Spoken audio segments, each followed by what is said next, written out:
morning, everyone. If you're feeling so inclined, when you come in, come on closer so you can get a better look and hear better as well. I know we tend to hang back in the celestial rows, as I call them. But we want to extend a warm welcome to all of you for taking the time out of your schedule and for your faculty here at SCU, and Dr. Scringe and your faculty and administration for hosting us and for you making the time to be here.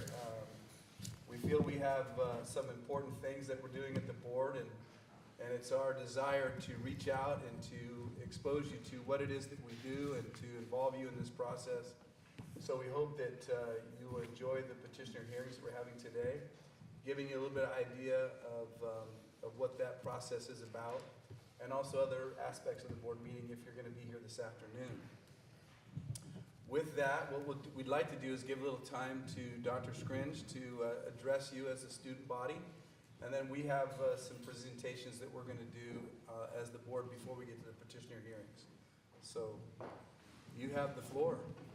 Thank you. Is that picking this up if I stand, or do I have to sit? I'd come behind that table and just stand right over that mic, and it'll probably pick you up just fine. My back's going to be Well, that's okay.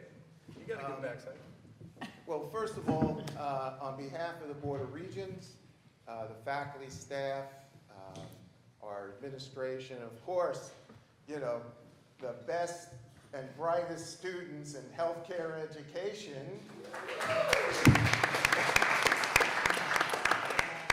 we want to welcome you to SCU, and we're just honored that you chose us to have a meeting here, so thank you for that. I would like to just take a little bit of time to thank you all for everything that you do. You know, this is a very progressive, contemporary board looking forward. I've been working with the board now. I've been at the institution for 34 years. I started as faculty, and I have worked with the board about some educational standards for decades. And I just want to put out to Dr. Paris, who I've worked with very closely during this. Kristen, thank you for everything, and the rest of the board. Thank you very much. You should be very proud of the progress you're making, and you're doing exactly what you're supposed to be doing, but I am thrilled to say at the heart of all your decisions, you have the health and well-being of the citizens of California in every decision you make. And I know that that's the heart of everything that you're supposed to be doing, and you're doing it well. So thank you very much for that. Thank you. Okay. So have a great meeting. You guys, I hope you learned a lot today, and thank you again. Thank you. Appreciate that. Okay, well, we're going to do our official aspects here, which we have to do. This meeting of the Board of Chiropractic Examiners is being held at Southern California University of Health Sciences, Legacy Hall, located at 16200 Amber Valley Drive, Whittier, California, 90604. The date is Thursday, October 9th, and the time is 9:06. The board's paramount responsibility is to protect the health, welfare, and safety of the public through licensure, education, engagement, and enforcement in chiropractic care. Members of the public may address the board during the public comment session. Public comments will also be taken on agenda items at the time the item is heard and prior to the board taking any action on said items. Those who would like to provide public comment will be limited to 3 minutes unless in the discretion of the board circumstances require a longer period. Members of the public will not be permitted to yield their allotted time to other members of the public to make comments. Individuals may appear before the board to discuss items not on today's agenda. However, the board may not discuss or take action on these items except to decide whether to place the matter on the agenda of a future meeting. Please be aware that this meeting is being recorded. Mr. Sweet, would you please take the roll call, and we remind you to please silence your cell phones or any other noisy things you might have with you. I will do that. I will do that. Thank you. Dr. Adams, Present. Dr. Daniels, Present. Dr. Paris, Present. and Raphael Sweet, present. We have a quorum. Thank you. We will now move to agenda item number 2, which is a presentation for you from the board. We have presenters today will be Mr. Sweet, who is our public member and resides down in Southern California here and practices law. Our other presenter will be Ms. Walker, who is our executive officer to my left of the Board of Chiropractic Examiners. To my immediate left, Dr. Daniels will also be presenting, and to my right, past chair, Vice Chair, Dr. Daniels, and past Chair of the Board, Dr. Dave Paris, will also be presenting as well as myself. We'll do some presentations on different aspects of what we do as the Board of Chiropractic Examiners, and some tips and some suggestions for you that are helping you through this process of eventually getting your license and becoming practicing chiropractors, whether you practice in California or whether you may move on to another state. You'll find these tips, I think, to be helpful. We want to extend to you also, as we did before, a welcome and also your commitment to chiropractic and to our profession, and the importance of your role in moving chiropractic forward in the state of California and throughout our country and world. The purpose of these presentations will be to give you those tips that will help you presently and in the future relative to your licensure and in compliance with the rules and regulations, whether it's in California or other state that you practice. And why compliance matters is because it protects patients, it protects your license, it protects the profession, builds trust, and ensures ethical and safe chiropractic care for all. So we'll begin with a presentation by Mr. Sweet and getting to know a little bit about the Board of Chiropractic Examiners. Mr. Sweet. Yeah, so what is the mission and vision of the Board of Chiropractic Examiners? The mission is to protect the health, welfare, and safety of the public through licensure, education, engagement, and enforcement in chiropractic care. The vision is ensuring California consumers receive high-quality, patient-centered, and collaborative care. To fulfill this mission, BCE establishes practice standards through regulations and pursues changes when additional safeguards are needed. BCE also enforces these standards by conducting investigations and taking appropriate action when violations are found. And you might see a little bit more about this in a few minutes if you stick around. And as a personal injury attorney, I'm glad to say that patient safety is our top priority. Ms. Walker. Sure, thank you.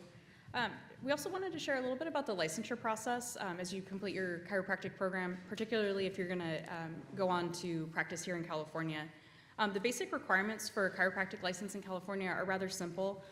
It requires completion of a board-approved chiropractic education, such as the one that you're getting here at SCU.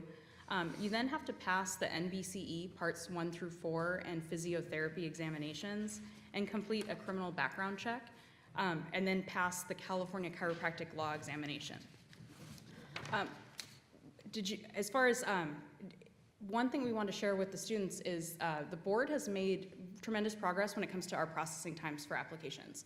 So if you may have talked to some licensees or during your preceptorships, you may have heard some kind of stories about how long it takes to get through the licensure process. Here in California, we've made tremendous progress on our processing times internally when it comes to applications.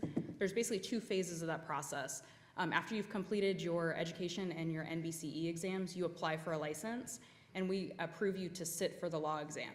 Our processing time to make that decision is 1 business day if we have a completed application. So that means that we have all of your documentation that we needed gathered. You've gone in and released your scores to us. We've coordinated with SCU to receive your records, but it's 1 business day. Then after you've taken and passed the CCLE, again, we're issuing licenses after you've requested it, typically on the same day that you asked. If not, it'll be the next business day. So with those changes being made, the message we want you to know is that when it comes to the licensure process, you control the timeline. If you want to get licensed quickly, we can help you do that. If you want to take your time, you do have up to a year once you initiate the process by filing an application to completion and taking the CCLE. If you're one of those that wants to be licensed quicker, which is the majority of our applicants, how do you do that? Our top tip is apply online using your Connect account. 90% of applicants already do it, and it's the easiest way for staff to work with you, get you updates on your application, wrap up any loose ends that we might have, and then get you approved for the exam, get you licensed here in California. If at all possible, complete your live scan here in California. We do offer fingerprint cards if you're located out of state, but the processing times on those are significantly higher than if you can enter into the live scan in California. So anybody, if you happen to be visiting in the state, try to complete the live scan here within the state and avoid those fingerprint cards if you want to get your license as fast as possible. Another common issue that we encounter is release those NBCE scores to the board. A lot of times we have everything we need, and we even can see your applicant copy of the scores where we can see that you've passed, but we require primary source documentation to issue a license. So go into your NBCE account, and if you're seeking licensure here, release those scores to us here in California. Coordinate with your registrar's office to send your program records to BCE. SCU does a tremendous job of doing that with the graduating classes, but if you happen to be applying for licensure a year or two after graduation, make sure you're coordinating with the registrar's office so that we can get all the documentation we need and get you approved for the exam. The other thing is go to our website. We have a study guide for the California Chiropractic Law Examination, and it now includes some sample questions as well. So as you start reviewing that materials, particularly as you're wrapping up your chiropractic program, you can start studying for that exam. That way, when you enter the application process and get approved, you can pick a very quickly schedule that exam and get it completed. And if you have any questions along the way when it comes to licensure, we want you to know that we're here to help. So we've got great staff here at the board. If you have any questions about your application or just anything that you need, reach out to us. Phone or email is the best way to reach us. So hope we find that helpful, but we just wanted to let everybody know when it comes to licensure processing times, they're significantly down, and you control those time frames. We've also got Dr. Daniels here to share a little bit of advice when it comes to scope of practice and your role as a primary care physician. Well, good morning, everyone. I just wanted to say I really appreciate you coming and joining us. It really, to kind of feed off of what Dr. Scringe was saying, it's really been the mission of at least this current board, even more so, to really involve our licensees and to connect with them, and also, for patient safety, of course. So as Ms. Walker was saying, if you have questions, please reach out to us. I know individually we are all available, as well as all the amazing staff on the board. So I just wanted to say that, and again, thank you. I know you have probably your clinicals this morning, so thank you for coming. The scope of practice, as you know, for Chiros is that we are licensed primary care physicians, non-surgical, non-pharmaceutical, and with that comes really a great responsibility for patient safety. So patients, as you know, can come directly to you, which means that when you get your license, you are responsible for the entire care of that patient. So when they come to you and you need to be able to perform a complete patient history, a physical exam, and be able to get that person to the care that they need if it's not with you.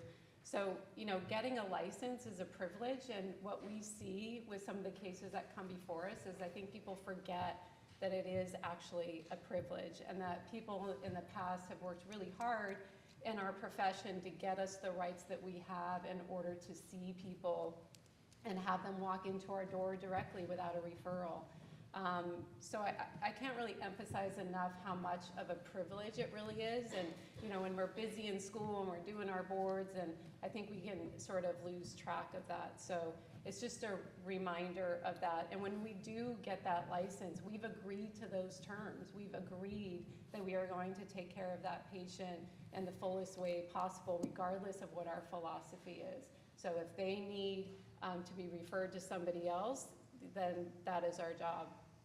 I have a question. How many of you are planning to open your own office as a sole practitioner? Oh, great. And then I assume the rest of you are planning on working for somebody? Is that, I see head nods, okay. So for the latter, I'm gonna let Dr. Paris actually address the former in a second as far as going into practice for yourself.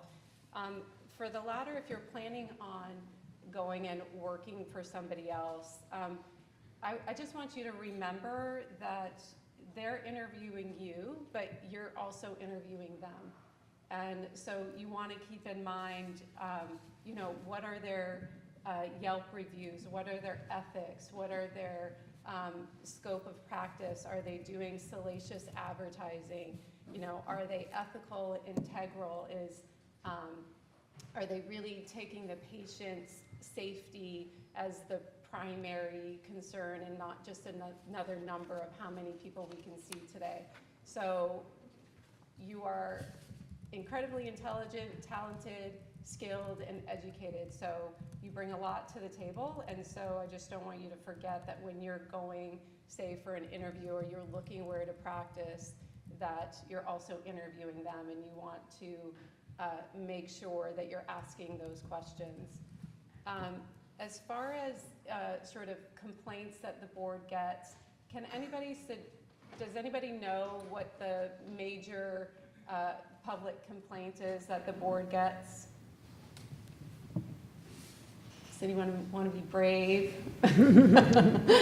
Okay, so one of the major complaints that we get really has to do with communication and expectation. So if we're not, one of the skills that you guys need and are being trained by this university is patient communication. And that means, you know, listening as well as communicating with them and also explaining what you can and cannot do in the state of California and what is appropriate for them or not appropriate for them, and not promising them things that perhaps are not realistic. So just keeping in mind that honest communication with your patient, being integral to the profession, will save a lot of trouble for you, but also it's really in line with patient safety. Does anybody have any questions for me?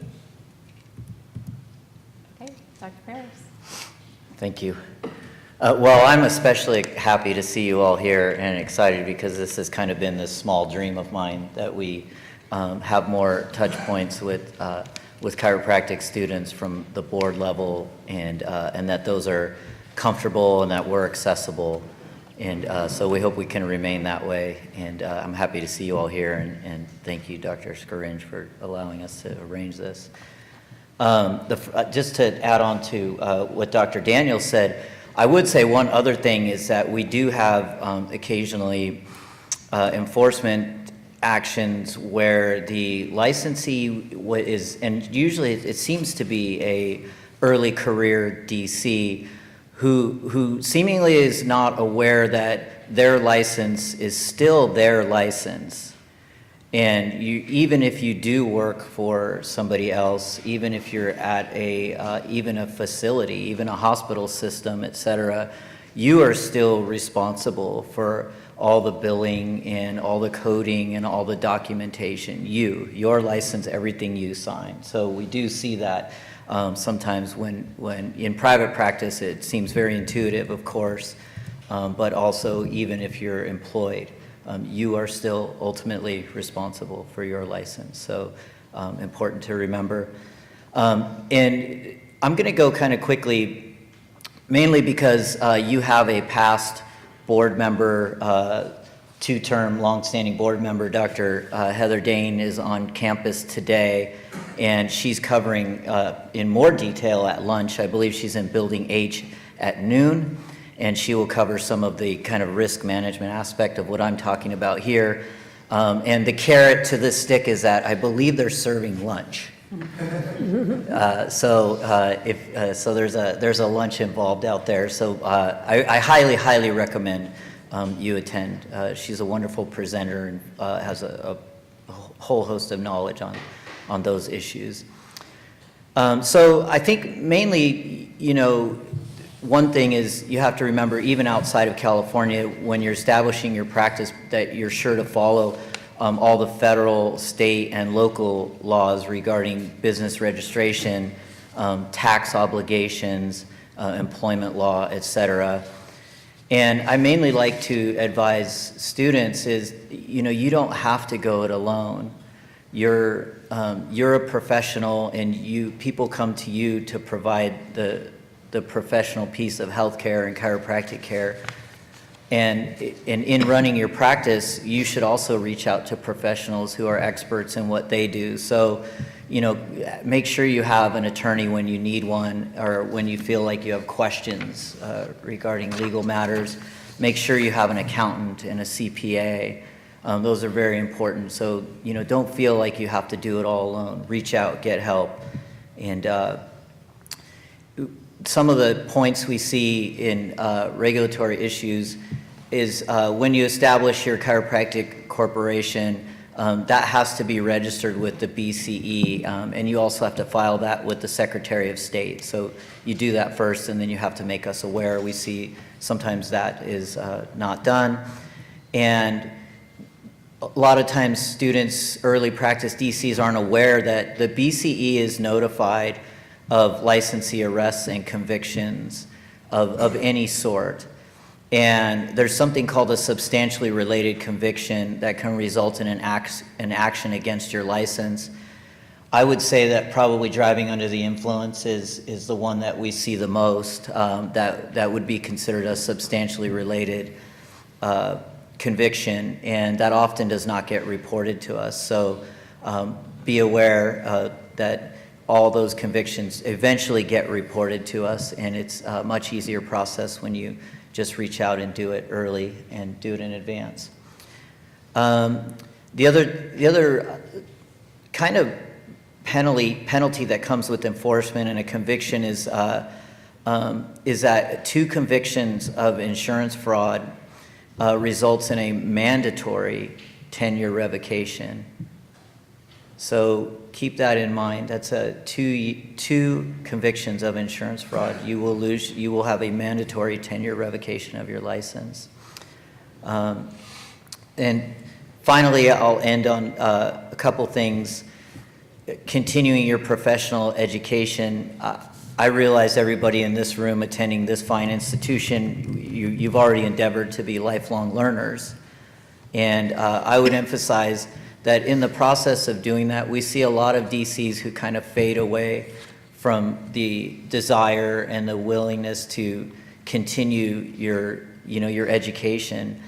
And so I would ask and I would hope that you just continually inspire yourself to do quality continuing education. Healthcare changes, you can change, we can get much better. All of us here still every day in practice. And I would say use your CE to accomplish that.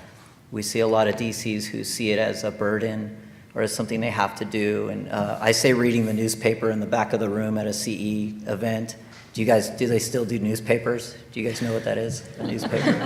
They used to print it on this big thing. Anyway, but so really think about your CE and think of it as an opportunity to get better. Stay abreast of the research, stay up on current and emerging issues in chiropractic. There's lots of them. And I think our patients expect us to be knowledgeable of all things in chiropractic and healthcare. And I think, that assures that first and foremost, you are the best doctor, the first title in your degree, doctor. You're the best doctor you can be for your patients.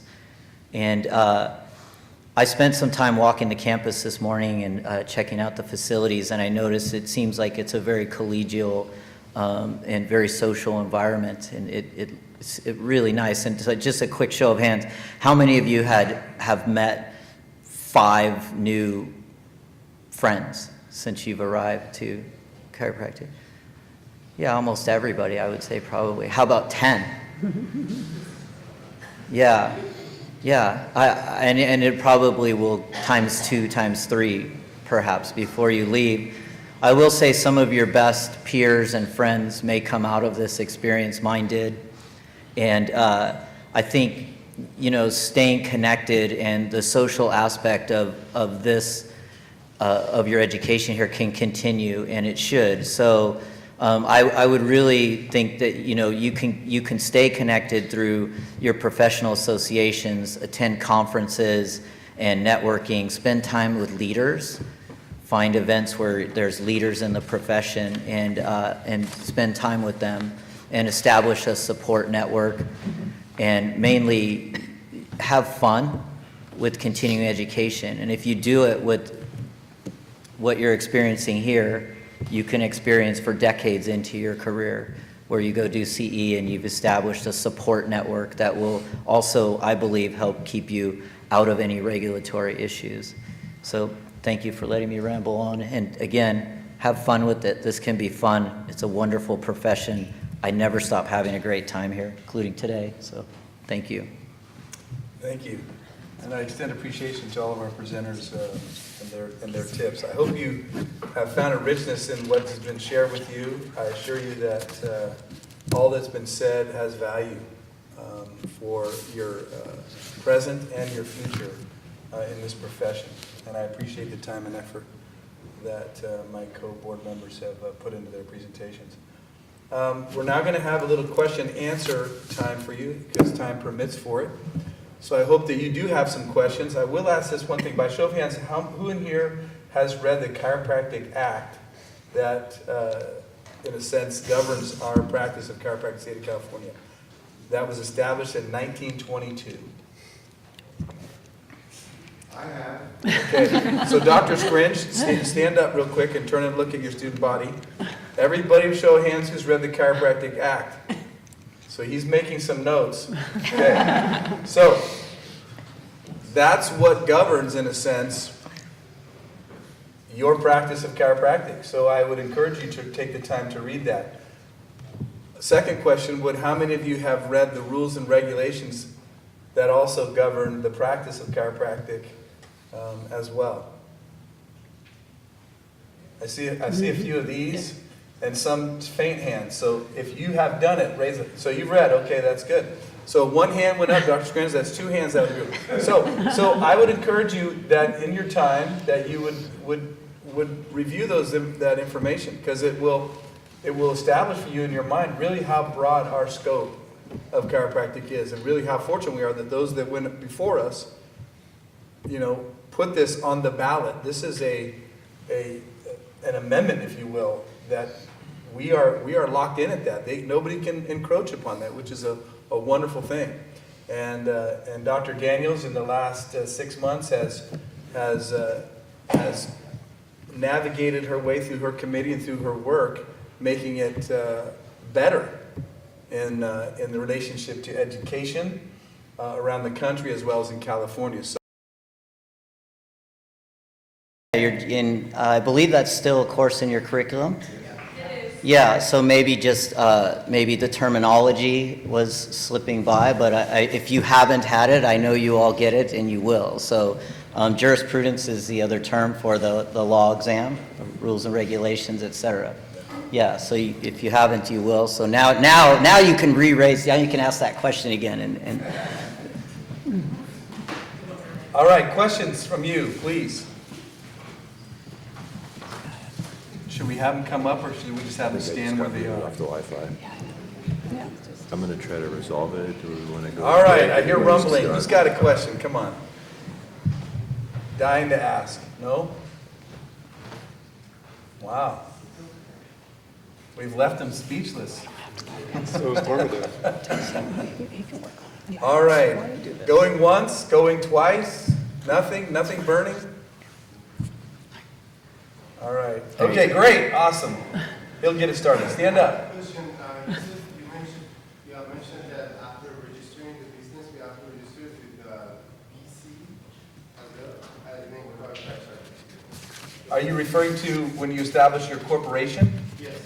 Yes, when you establish your corporation, your chiropractic corporation, you need to notify the board so the board knows your corporate details.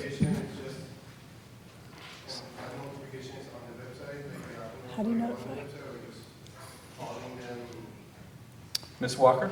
There's a very brief corporation application that you fill out and you submit it to us, either online through your Connect account, or you can submit it through the mail. Yeah, thank you. It's worth noting, any corporation, you have to file with the Secretary of State in California. So you would do that process first and then bring that registration to the board. Yeah. Was there a hand? Yeah. Hi. If you transfer states, were you saying you recommend doing it or testing in California first, and then applying for a license in another state? Like, I wasn't sure what you meant with the process. Ms. Walker, you were talking about the fingerprinting. I think they had a question about. Going to Are different you states. planning to practice in another state? Yeah, New York. So if you're planning, whichever state that you're planning to practice in, go to that state board's website and familiarize yourself with the application process and the licensure requirements. When I was talking about the fingerprinting requirements, if you're intending to practice here in California, you want to do your fingerprint background check through LiveScan here in California. New York likely has a completely different process that they use, so definitely use their website as a resource for completing that process. Thank you. Yeah, the live scan is much faster, light speed faster than if you do it on a card. That's kind of like to Dr. Paris's reference in newspapers, right? You know, that's kind of, yes? When you do go into practice and open your own practice, do you have to register it as an S corp or LLC? Is there any rules or regulations? I'm not aware of any. I think you can incorporate however you choose to, but I'll defer to Dr. Walker, Ms. Walker. Can't do LLCs. Professionals in California can't practice through an LLC. So with the corporations that are established for chiropractic, those are filed here with the board. Sometimes other DCs will enter into like an MD-DC partnership where it's actually a medical corporation, and then they will have, say 49% of the shares. That gets filed with the Medical Board of California. So when we're talking about corporations, we're talking about corporation established specifically to practice chiropractic. If you're going into some sort of interdisciplinary practice and it's going to be a medical corporation, visit the Medical Board's website for additional information. Or also, if you have those types of questions, you're also welcome to reach out to staff and we can connect you with that board as well. Thank you.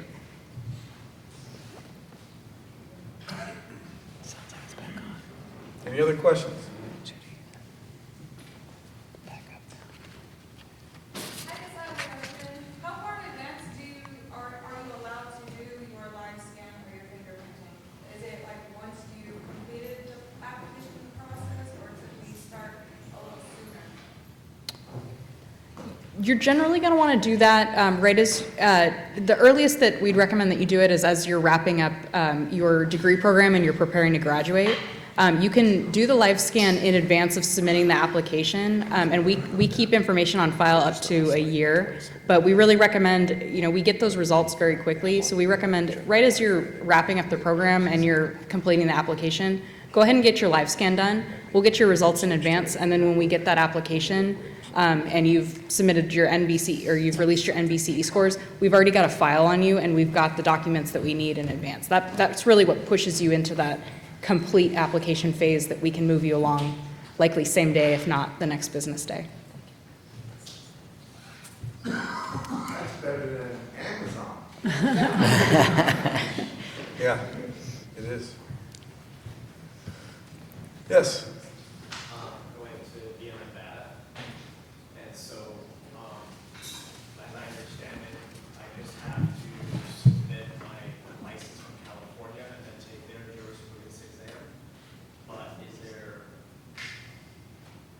something I need to do between you and them as far as like making that happen? Are you a student right now?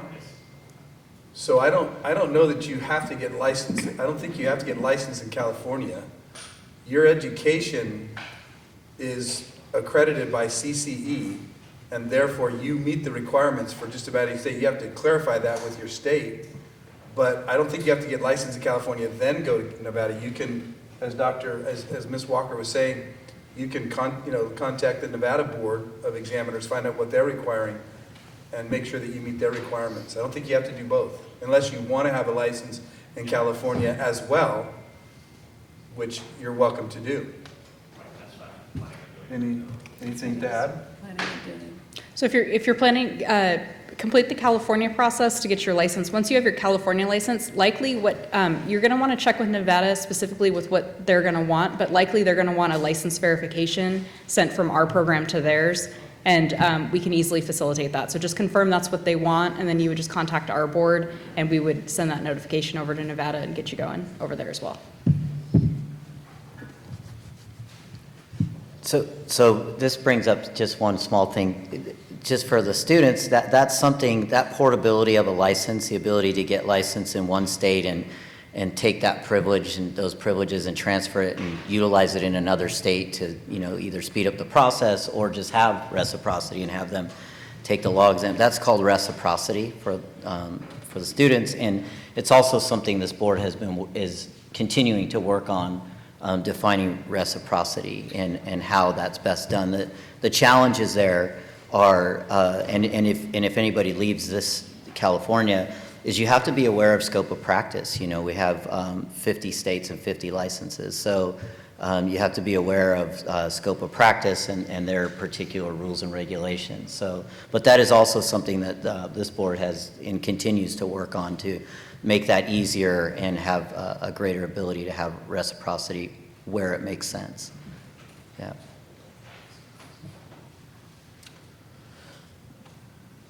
Yes? If you're traveling with an athlete as their personal chiropractor, but your main base is California, can you still practice and treat them in all the states if you're traveling with them? Good question. Yes, we're actually developing a new licensee resource page on our for our website, and it's going to include information about those provisions. There's actually a federal statute that does allow it's basically travel to treat, that does permit that if you're officially traveling with a sports team that's going into other states. And once we have that website up with the new resources, we'll share that, of course, with your administration, and they'll get it all out to you. Good question, thank you. Great question. There was a hand right there next, just over from, yeah, right there.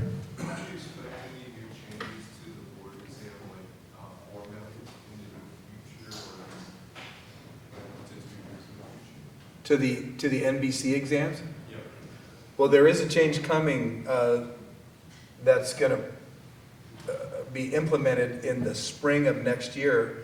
As some of you may be aware, that the NBC is now going to have you go to Greeley, Colorado, to their headquarters.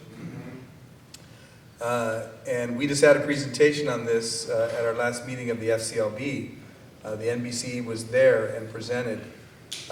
So that facility is already in testing, and then the maiden voyage exam, I believe, is scheduled for March or April of 2026, and it'll be rolling out pretty soon after that. That you'll be able to go there, and I believe it's 10 months a year.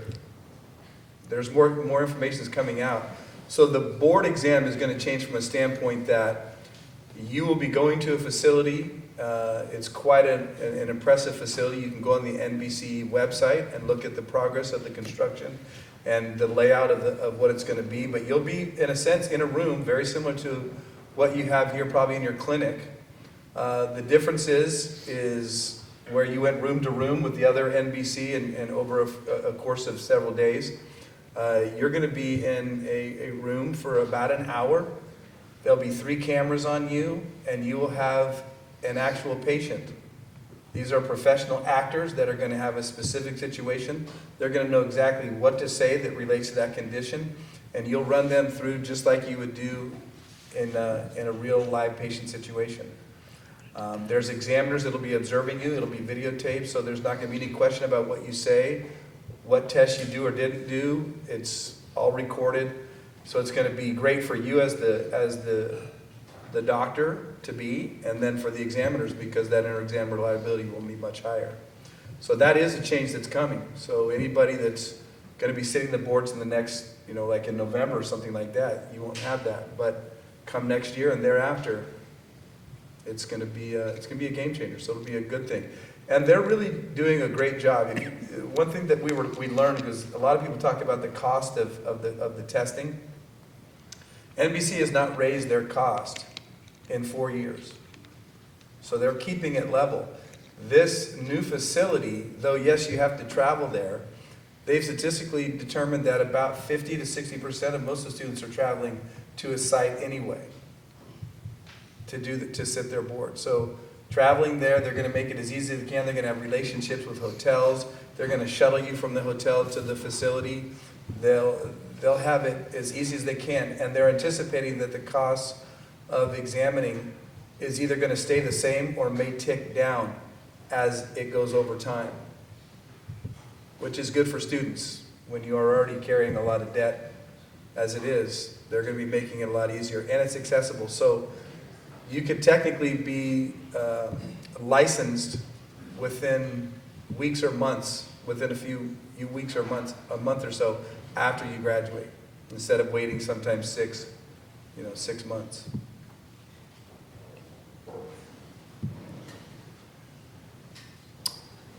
You want to add anything? I mean, I know you're tapped into that too. No, I think you covered it well. Yeah. I think mainly just one of the big things for students is you'll be able to, they're testing almost every weekend of the year. And so you'll be able to, adjust your schedule and, make it your own and go when you're ready to go. And I think that's a big advantage versus having just set dates and maybe you can't make one. And so now you have to travel to try and make another, or you have to wait for it to circle back to your chosen site if it does. So, yeah. We just have a couple more minutes of questions. Any other burning questions?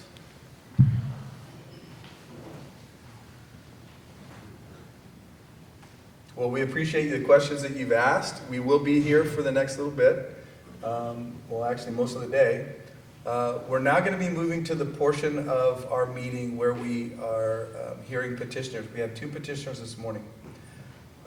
And I hope that you're all planning to stay. We'll be probably going up right up until about noon for these 2 petitioners or thereabouts.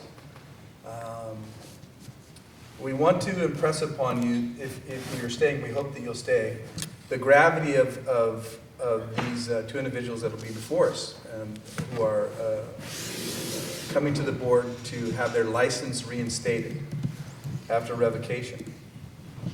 I just want to impress upon you the seriousness and the gravity of this next 2 hours. I hope that you will have deference, respect, and giving credit where credit is due for them to come forward and to be vulnerable and to put themselves in this situation before the board. If you do stay in the room, I hope that you will respect that you'll listen intently and recognize the importance of what's happening before you in the next 2 hours. I also want to kind of give you a little bit of a sobering statistic. Now, I'm not targeting anybody specifically in this room, but I'm just saying statistically, 2 to 3 of you in this room could find yourself in the same situation. So think about what's been presented to you today by the board in talking about enforcement issues, as Dr. Parrish talked about, and tips about professionalism. And ask yourself questions, is it worth it? You've invested this much time and money into your education. Is it worth it to cross a boundary line with a patient, or to fraudulently bill, or to violate other rules and regulations which would jeopardize your ability to practice chiropractic? I would encourage you to think deeply on the things that you'll hear, because these are serious matters.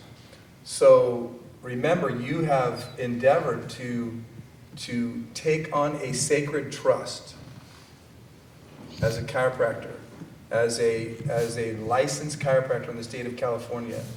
With that comes great trust and great responsibility. And when you're on your own in a room with a patient, your conduct with that individual, with your staff, and in your community reflects on not only you, but on the profession. So I hope that you'll pay close attention to what will happen the next 2 hours and give it the seriousness that it deserves. With that, I will invite the ALJ to come up, take their place with us on the dais.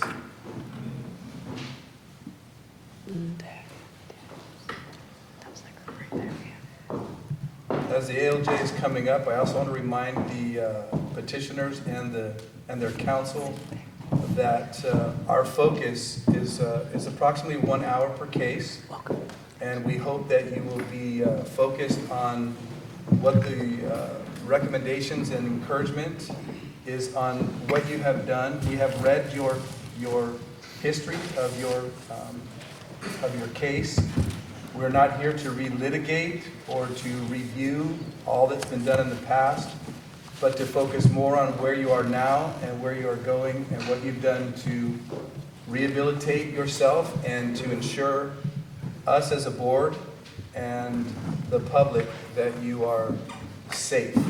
So if our discretion as the board and the ALJ, if we find that you're straying from that directive, we may ask you to focus on the rehabilitative efforts and not reviewing past issues that we're aware of as we've reviewed your cases in detail.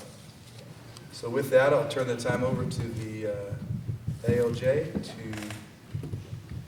begin this process.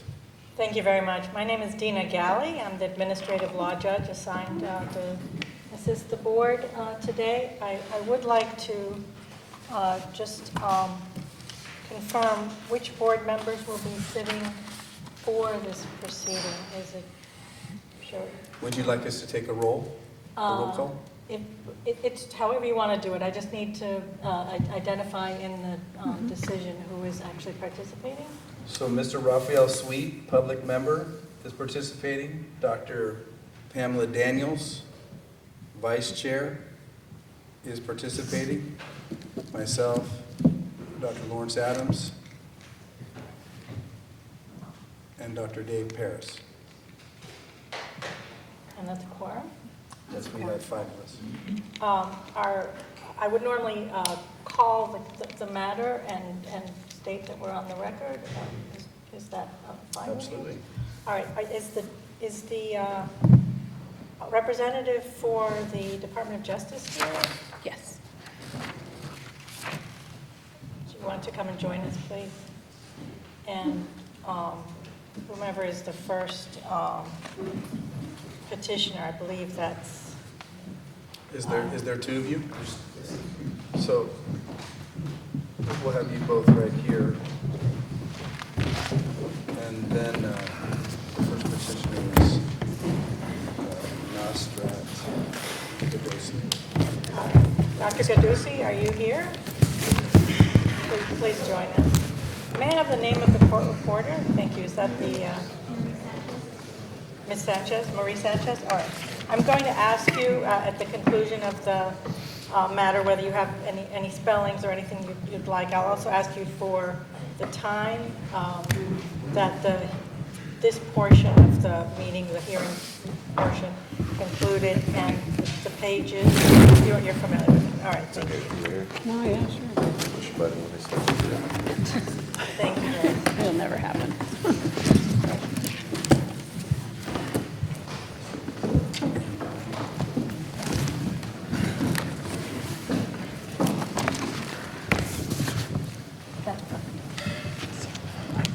All right, is everybody ready? Looks like they are. Let's get on the record for this matter. This is the matter of the petition for the reinstatement of Nosrat Gadusi. Please correct me if I'm mispronouncing. Gadusi? Thank you, sir. Also known as Nusratola Gadusi. Apologies again if I'm mispronouncing. This matter is before the Board of Chiropractic Examiners. The agency number is AC 2014-1005. I'm going to repeat that. The agency number is AC 2014-1005. The OAH number is 080601. Today is Thursday, October 9, 2025. The matter is taking place at the Southern California University of Health Services in Whittier, California. My name is Dina Galley. I'm the administrative law judge assigned to sit with the board for this proceeding. Here today, the board members who will be participating in this matter are Dr. Lawrence Adams, chair of the board, Dr. Pamela Daniels, vice chair, Dr. David Paris, and Mr. Raphael Sweet. May I have the appearance of, we'll begin with the court reporter, please. Thank you. And may I have your CSR number? 13089. Thank you.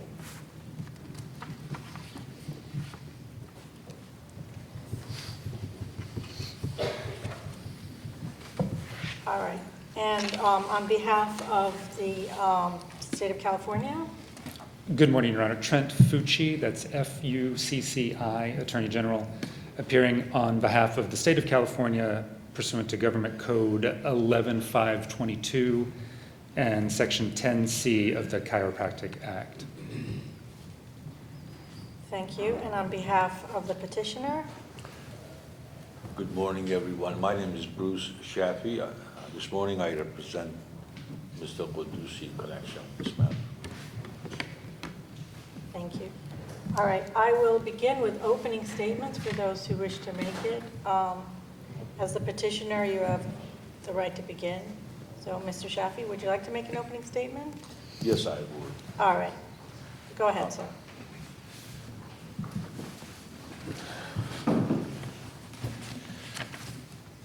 Mr. Qudusi was born in Iran. He was a physician in Iran. Before the turmoil that occurred in Iran. All right. You may need to turn your chair just slightly. It's rare to have the court reporter behind you. So just to allow the sound, but you may also need to raise your voice a bit. I'm sorry. And I'll just ask you to begin again. Mr. Qudusi was a physician in Iran before he relocated to Los Angeles due to the turmoil in Iran.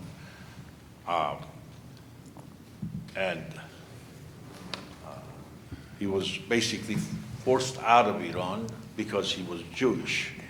He relocated in Los Angeles and he obtained his chiropractic license in 1992.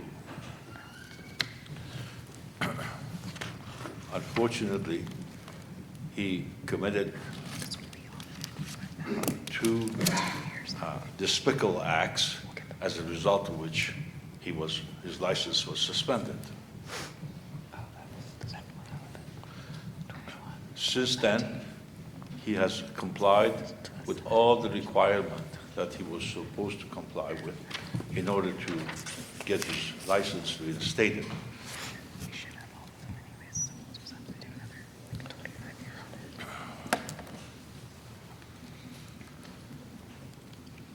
Mr. Qudusi has participated in much therapy. He participated in the continuing education classes that he was required to comply with. He, as a volunteer at Bet Shua, participated in group and individual therapy, and also as a volunteer helped them with various tasks he was assigned to do throughout the years since the suspension. He has been employed as an administrator at the medical facility in order to support his life, his basic expenses. And he will, in his own words, tell you what he has done so far, and if there are any questions, he'll answer all your questions. All right, thank you. Did you get that, Ms. Sanchez? Is there anything that needs repeating? Whatever you need. All right, thank you. All right, Mr. Fucci, would you like to make a opening statement on behalf of the state of California? Briefly, Your Honor. Go ahead. I would like to offer a brief summary of the case as well. Mr. Godussi was issued his chiropractic license in January 27th of 1992. He surrendered to the board through a stipulated surrender on June 27th, 2015. A number of disciplinary actions led to that surrender. On May 22nd, 2009, he was suspended from practice for 15 days and placed on probation for 5 years after he sustained a misdemeanor criminal conviction involving spousal battery. On May 12th, 2014, while he was on probation, a petition to revoke that probation was filed against Mr. Godussi after a felony complaint was issued against him based on an incident that involved inappropriate touching that occurred at his office in Van Nuys on or about December 20th, 2013. And then on June 27th, 2015, he surrendered that license. Now, he did petition for reinstatement before. That was on May 20th, 2021. He appeared before this board and petitioned. After that hearing, the board found that he had not presented sufficient evidence of clear and convincing rehabilitation to justify reinstatement and denied his petition in September of 21. He has fulfilled his continuing education requirements every year since the surrender, and he's agreed to pay approximately $2,000 for the investigation and enforcement of this matter, and that remains outstanding. The issues that I see in the petition are that Mr. Godussi states that he's in the process of rehabilitation in a 12-step drug program and consults with a rabbi and a therapist. He also states that he's been, quote unquote, clean since 2008 after he completed a residential treatment program that year. Now, notably, that evidence was presented at the last reinstatement hearing in 2021. And moreover, he doesn't seem to explain how this past drug treatment in 2008 necessarily relates to the criminal matters that led to the surrender of his license in 2014, a conviction that involved unlawful touching of an unconscious person and required the completion of a 52-week sex offender course. And with that kind of foundation, I can either ask questions or allow the board to proceed with questioning, but thank you, Your Honor. Thank you. I see that there is an evidence packet. Who would like to present this evidence? Is that you, Mr. Chairman? I could do that, yes. Let's begin with that. I would like to mark for identification and offer into evidence the exhibit package. The members of the board, I believe, have been presented with this. I've presented petitioner with this. It's a copy of today's notice of hearing with a certificate of service, Mr. Godussi's application for reinstatement, and the attachments prepared by him in support of his application. There is a log of continuing education prepared by board staff, a certification of Mr. Godussi's license history, and certified copies of Mr. Godussi's prior disciplinary actions on file, and that includes the decision regarding the prior petition for reinstatement, his stipulated surrender, and then the accusation and settlement terms from the first matter. So this is a single exhibit? It is. All right. Is there any objection to having this submitted into the record? No. All right. So Exhibit 1, which is a collection of documents as described by Mr. Tucci, is admitted. Thank you. All right. Doctor, would you like to testify? Yes, please. All right. So let me begin by placing you under oath. Oh, and Mr. Tucci, you don't have any witnesses, is that correct? That's correct. All right. I'm sorry to interrupt. Mr. Tucci, please raise your right hand. Doctor, I mispronounced your name. Nosrat Godussi. Godussi, thank you. Dr. Godussi, please, do you swear or affirm under penalty of perjury, under the laws of the state of California, that what you're about to say is true and correct? Yes. Thank you. All right. Let's see. If you'd like to question your witness, go ahead. No, no, You don't want to I would question just, him? no, what he was going to do is just basically go over summary of the events and explain as to what he did and so on and so forth. All right. It's a little unusual. Mr. Fucci, do you have an objection to that? No objection. I mean, I think that's reasonable. All right. All right, then go ahead, doctor. Just begin wherever you'd like. But please be mindful of our chair's instruction that we're not here to relitigate the underlying charges. You can give some context for what's happened, but it's mostly about your rehabilitation efforts. Good morning. Thank you to give me opportunity to speak in front of the respectful board members and the judge. I'm here to say that I'm very sorry that what I have done almost 12 years ago, and there is no day that I am not regret that or be sorry what I have done. Where did you last hear? Ms. Sanchez? Almost 12 years ago, and there is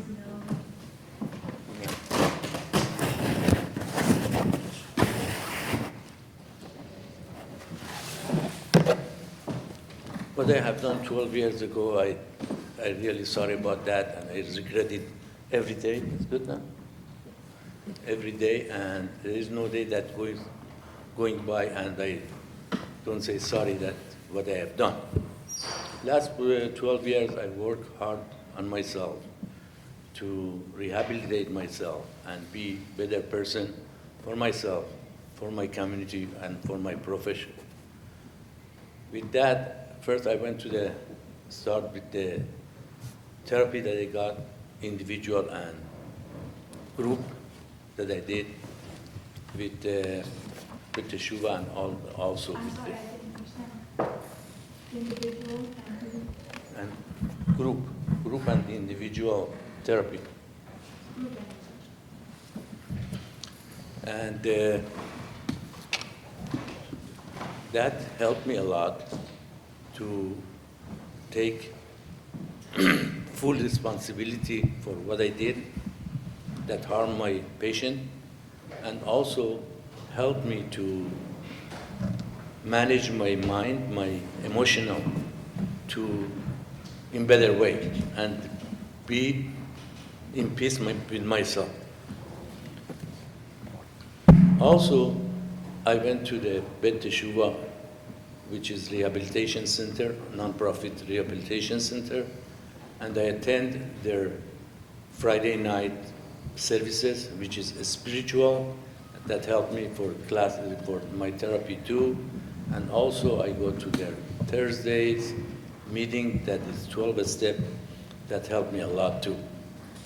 I'm sober from 2008, still sober, and that helped me a lot, the 12-step meetings.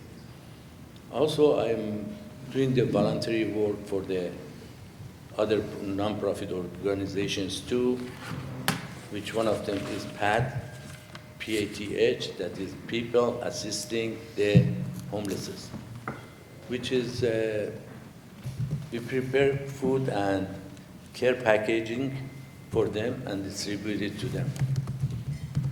Also, I'm involved in another organization, which is NEST, which is Elderly Living Home Cares. That I go with my daughter usually.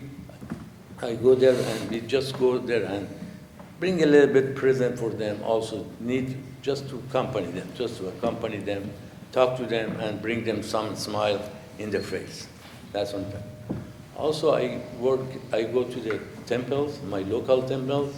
I have rabbis that I work with, and usually I attend their spiritual classes and their religious thing that they have that help me a lot, which is therapy for me too.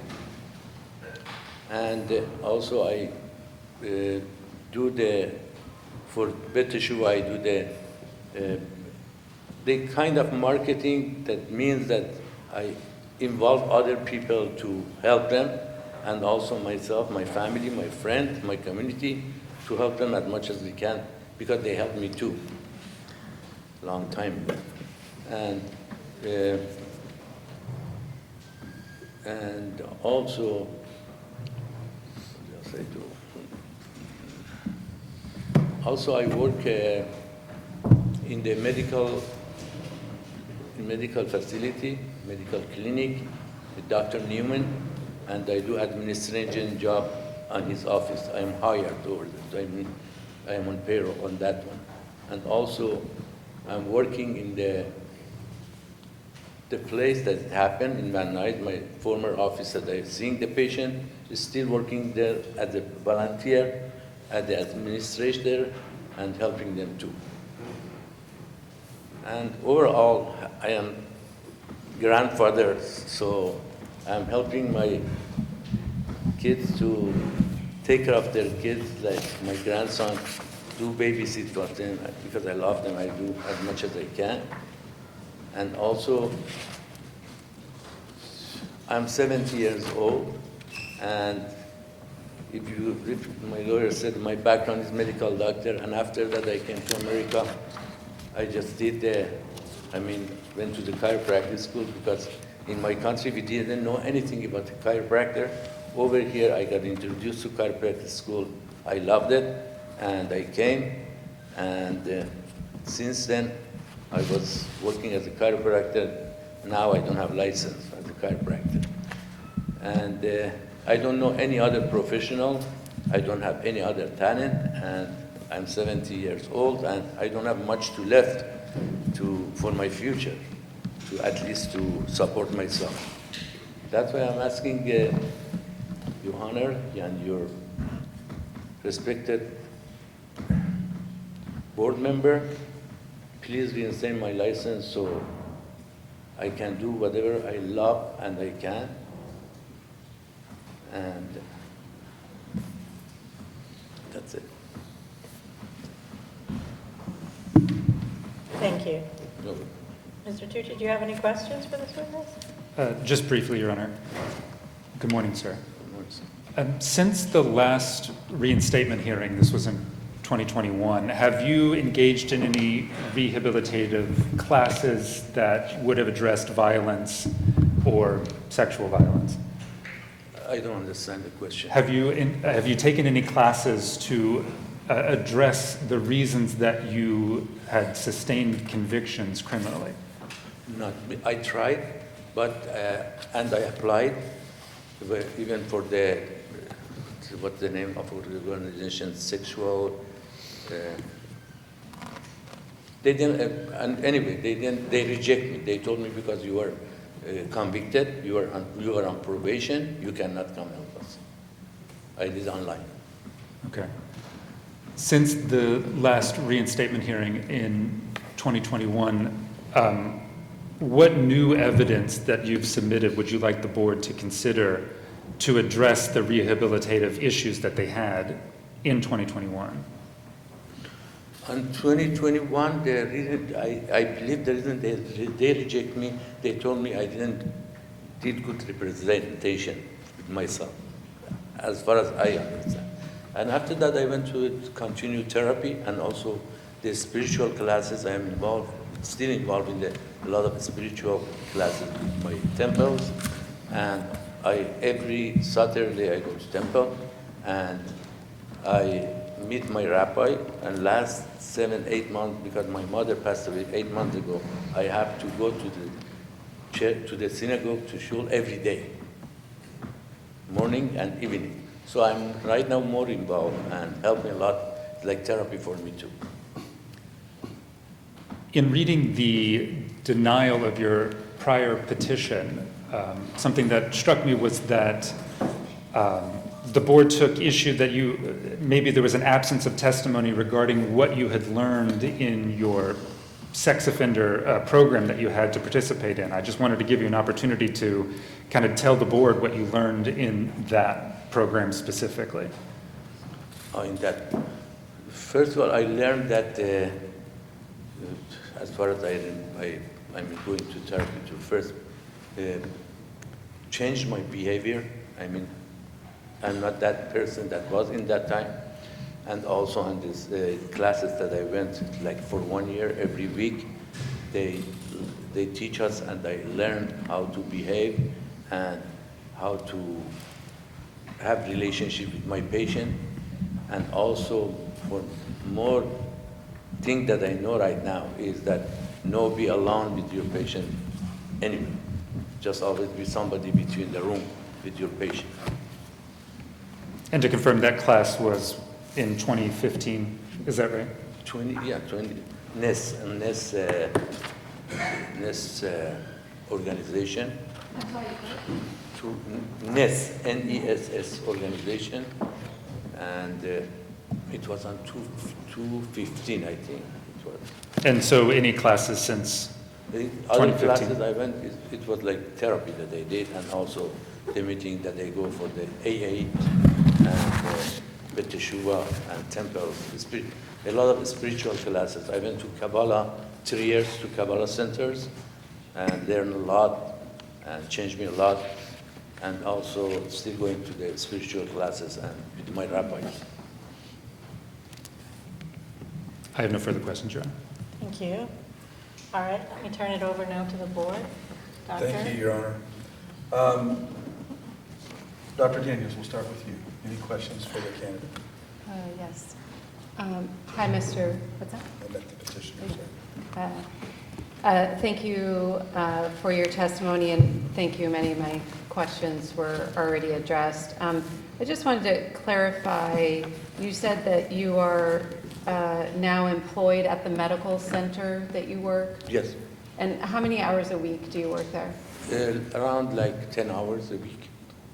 And it's regular 10 hours a week? It's Tuesday and Thursdays. Okay, and then you do administrative work, is that what you said? Yes. Okay, and so tell me a little bit what that entails. Are you in contact with the doctors, the patients? I contact with the doctor and medical staff, and also I do the paperwork. Sometimes I call the patient, sometimes when they receive something, or I send out the forms, getting the forms, giving it to the doctor, and fill out the application, sometimes helping if they have any question in front desk, they come ask me to. And because I have, the background of medical doctor, they like to work with me too. Okay, thank you. And you said you're still volunteering at your past Yes, business? yes, And what are you doing there? the same thing, administration, mostly helping the front desk, and doing like, if we have to refer the patient somewhere, we do. I give the form, fax it to them or send it to them, call them, and also when they report, because you mostly our clinics doing the personal injury business. So when the report come, I read it. If it's anything wrong, give it to the doctor or do correction or result of MRI, result of X-ray, those kind of things. And so this is the past chiropractic office? Okay.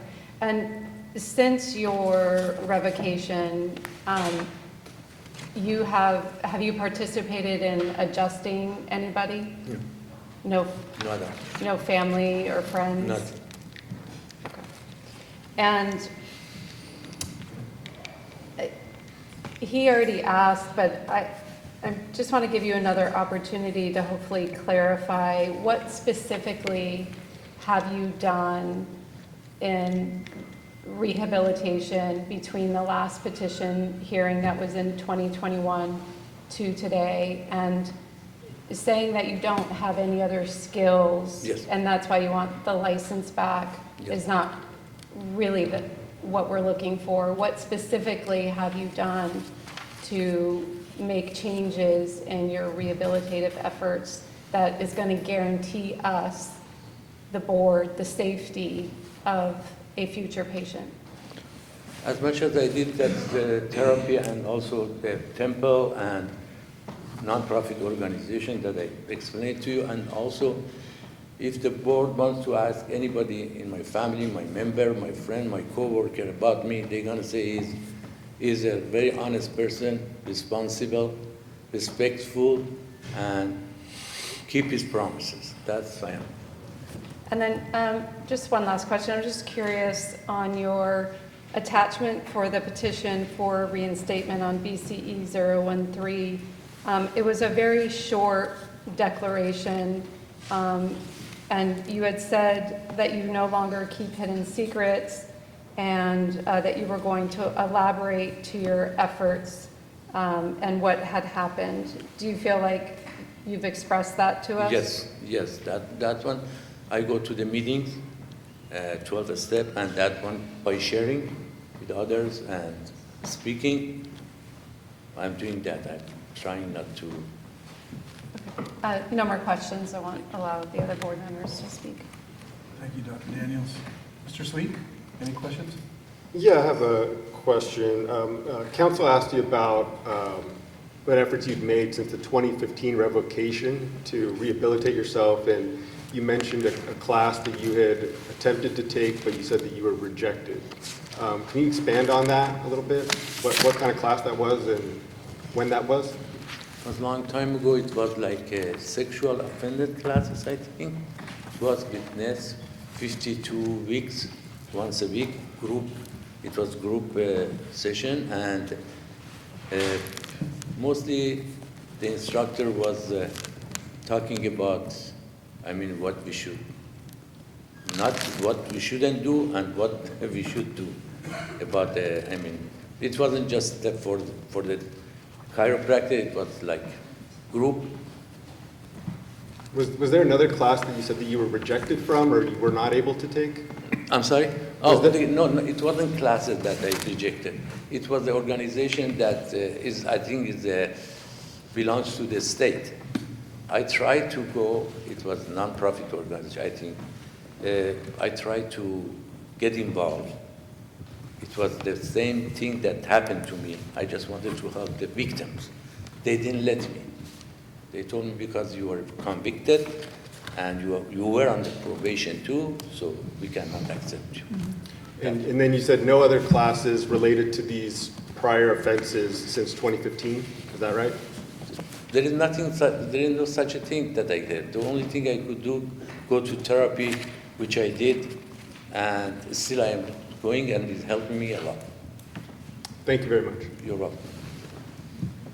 That's all I have. Thank you, Mr. Sweet. Dr. Ferris. Hi, Mr. Gaduzzi. Thank you for being here today. Thank you. Appreciate your efforts to date on rehabilitation. I'm wondering, at the office where you're currently volunteering 10 hours a week, that was your practice previously. And you mentioned in paying back the office for the damage that you did? I don't understand. I'm sorry. There was a comment about... Oh, paying back, yes. Yeah. Yes, Can you expand on that a little bit? And is Yes, it the same, is the chiropractic provider that's in that office Yes. was also in the office previously? Yes, it's the same chiropractor, and we had other chiropractors too there.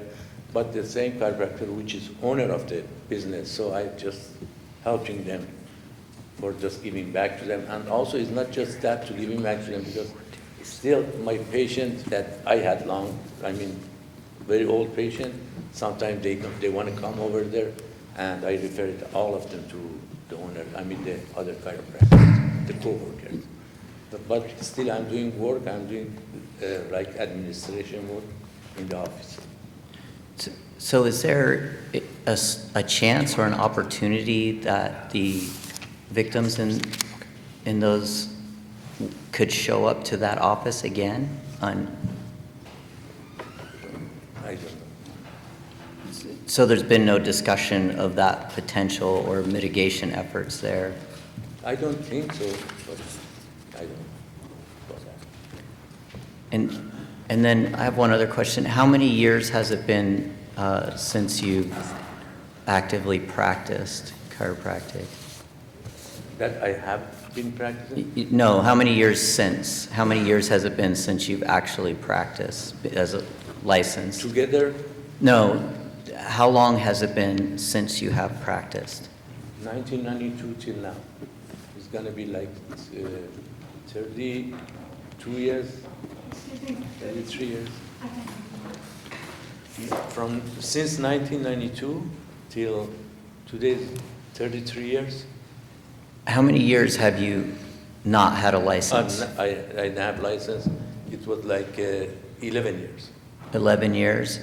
Less than 11 years. And so if there was consideration for returning your license, would you be willing to abide by any and all assurances that you've retained your abilities to practice as a doctor of chiropractic, including like national board testing and other assessments? Yes, I do.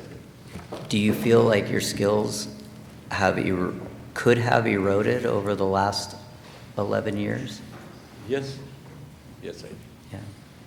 Thank you. You're welcome. No more questions. Glad to have you here, Mr. Ngosi, and to meet with you once again. I do have a few questions. I'm going to get a little bit granular here with you on a couple of things because I feel like there's some things in here that are not consistent for me. On page BCE 0044, you talk about the explanation as to disciplinary actions. You only list that the board put you on probation for 5 years in 2009 for use of narcotics. Yep. But you don't mention the domestic violence charge or the sexual assault charge. I don't. You are talking about 2009 or 2000? I'm talking about all of it, that you only list in the record here when asked, the board asked you questions to address Yes. about your rehabilitation and about your presence here today. Okay.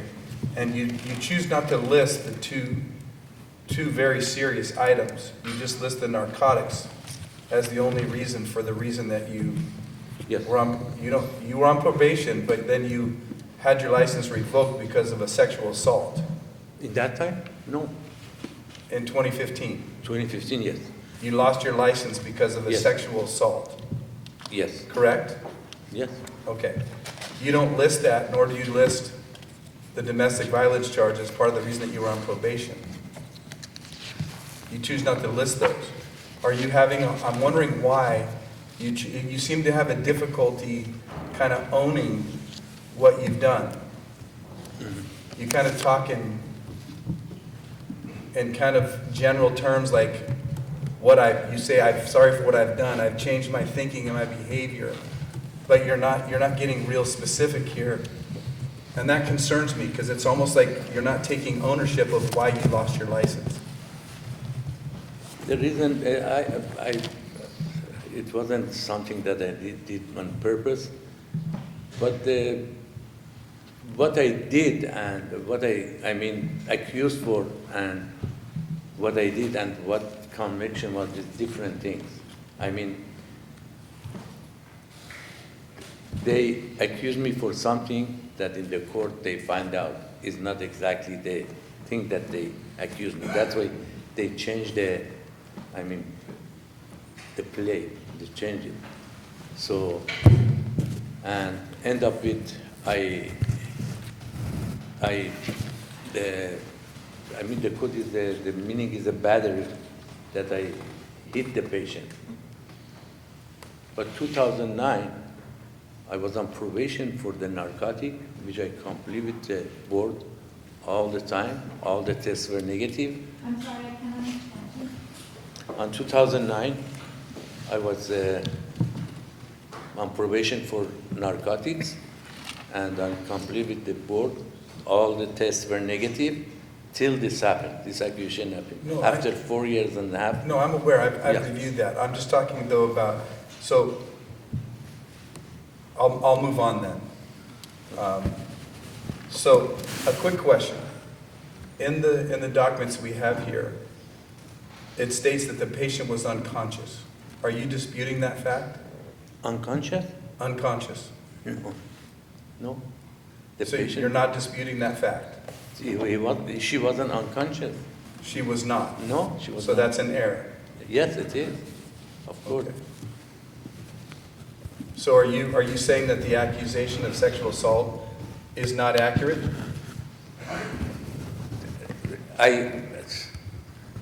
My counselor told me to take that deal in that time. I don't know what to say about that because I'm not a lawyer. So your testimony right now is that didn't happen? That conviction Of course, is not it what happened. It happened, but not the way that they accused me. That's why they put me on probation. No, that's why you had your license revoked, Yes. not probation. You were on probation before and you had your license revoked. No, I got on probation for this one too. For 4 years, I was on probation for this matter, 2014. So why did you, then why did you lose your license in 2015? For what reason? For this, for the For violating your probation, correct? maybe, I don't know, because this matter came up. I'm just going, Doctor, Mister, I'm going by the record. Okay. You were on probation. You violated your probation because you were convicted of sexual battery. Yes, sir. And you lost your license then. Yes, sir. Is that accurate? Looks like, yes. You're not sure? I thought I lost my license because this accusation, not because I violate my probation. I thought that's So in your mind, Mr. Gadusi, you still see it as an accusation, not as a conviction. Is that fair? Is that your testimony? You really don't see it as a conviction, you see it as an accusation. by the law. I have to say I did it. Okay. By the law. I'm sorry, I didn't get that. By the law, I have to say I did it. Okay. Do you currently, or in the past, since you've lost your license, represent yourself as a doctor? Do you introduce yourself at the clinics as Dr. Gadusi? No. Do people refer to you as Dr. Gadusi? They call me Dr. G. They call me. And you don't correct them? I mean, I am not doing anything as a doctor over there, so That's not what I'm asking. I'm Yeah. asking, are you referred to as doctor in your capacity where I understand you volunteer at a medical center where you get they paid call for me 10 doctor. hours a year? They call 10 me hours a- doctor because, I'm sorry to interrupt you. They call me doctor because I am a doctor from Iran. I am a medical doctor, so they can call me doctor anyway.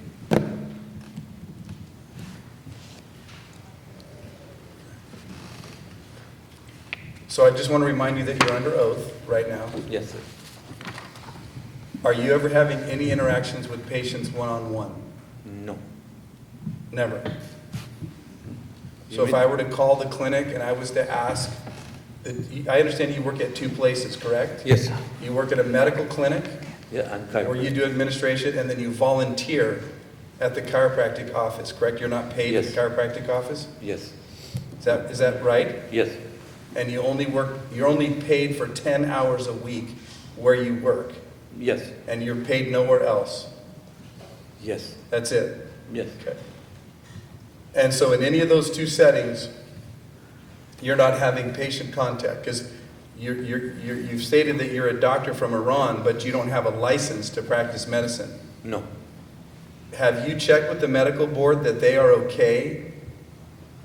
The medical board of California, that they are okay with you referring to yourself as a doctor because you were a doctor in Iran? They call me because they are Persian, they know me from I Iran. understand, Mr. Gosek, I understand why they do it. No, But I I'm didn't check. I asking didn't if check. you correct them, and if you're encouraging that, because you said, like, they can call me doctor anyway because I'm a doctor in Iran, but technically, you're not a doctor in the United States. No, I'm not. And the medical board might have a problem with you referring to yourself as doctor when you don't have a medical license to practice medicine in America. I'm not referring myself as a doctor here. But some people do call you doctor, Yes, and you don't correct them. I don't correct. Okay. And you understand that that's not appropriate? I don't know. That one. I'm letting you know that it's not Okay. appropriate. Okay, sorry. Yeah. Okay. The cost for you to get your license, if you were to get your chiropractic license back, would be substantial. Part 4s, spec exam, there's a lot of exams that you'd have to do because you haven't practiced for 10 years.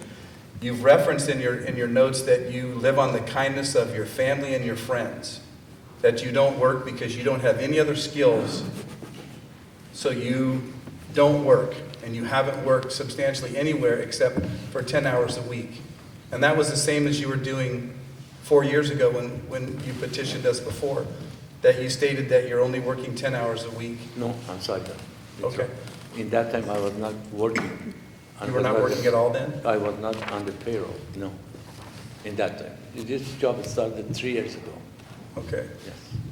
So in the 4 years since we've last seen you, the only gainful employment that you can have, that you've sought, is to work 10 hours at a medical clinic. Are you embarrassed to get work somewhere else where you're not considered a doctor? I'm wondering why, when you have a substantial financial responsibility, to family and to wanting to get your license back, but yet you're not doing what you got to do or do what it takes to fund those responsibilities. Doctor, I don't have any talent. What can I do? Tell me, what can I do? If you find a job for me that I can do, I will do it. I don't have any talent. I don't know anything else. I just was in medical field and chiropractic field. What else I can do? You don't let me to work even as a chiropractic assistant. So what can I do? What board can do for me?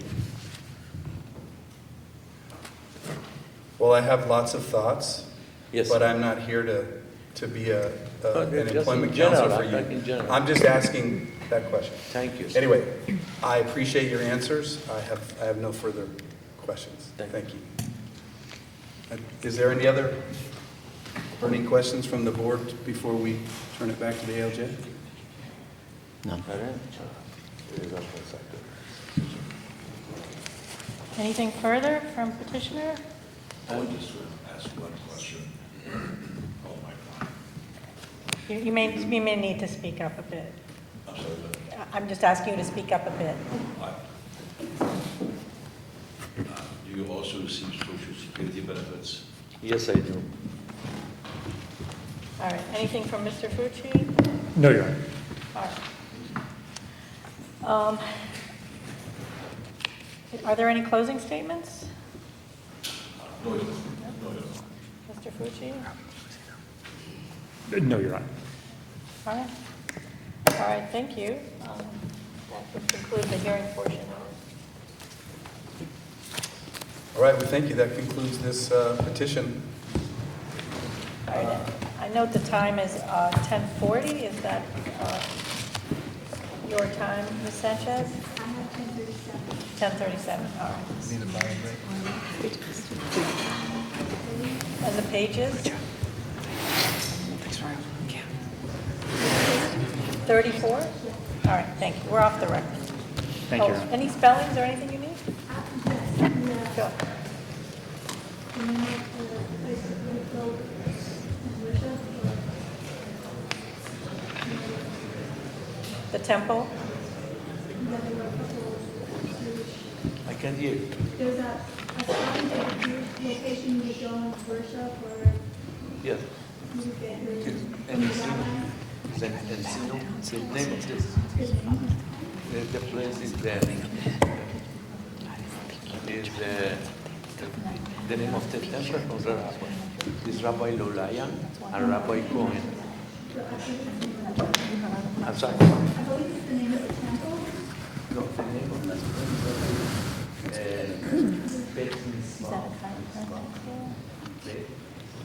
I would be surprised to see him. It doesn't have to be. Yeah. I'm actually glad that he brought up. Yeah.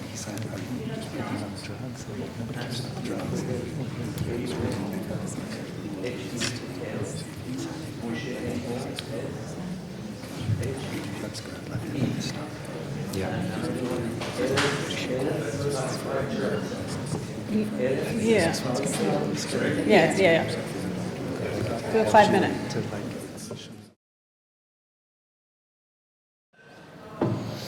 All right, we are back on.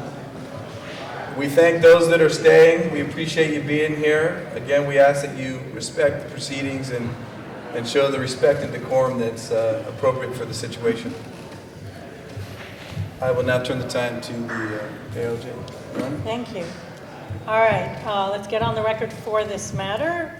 This is the matter of the petition for reinstatement for John Spencer. Is it Beal or Bell? Beal. Beal, thank you, sir. Before the Board of Chiropractic Examiners. The case number is AC 2020-1275. The OAH number is 2025-080-604. Today is Thursday, October 9, 2025. This matter is taking place at the Southern California excuse me, University of Health Services in Whittier, California. My name is Dina Galley. I'm the administrative law judge assigned to hear this matter. May I have appearances, please, starting with court reporter. Thank you. And on behalf of the state of California.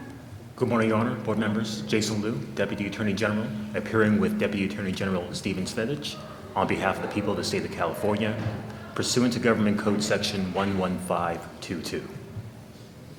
Thank you. And on behalf of petitioner? Good morning, Your Honor. Robert K. Weinberg, that's W-E-I-N-B-E-R-G, on behalf of Mr. Beal. Thank you. I'll begin with opening statements. Mr. Weinberg, would you like to make an opening statement? I'd be happy to, Your Honor. I'm aware, I've learned a lesson or two from the previous hearing as to how this board will address counsel and the petitioner. So I do not want to take up undue time. I'm aware everyone has read the petition, the accompanying documentation, the underlying accusation and decision and order. So I won't belabor those things. The incidents took place in 2016 through 2018. The revocation, I think maybe to the day, was the decision and order was October 9 of 2021. So we may be on the 4th anniversary of the day, very day that he was revoked as a result of his surrender. I believe I can show today with a great deal of trepidation, because this is completely discretionary. I'm aware that there's no obligation on the part of this board to restore anyone a privilege that has been surrendered.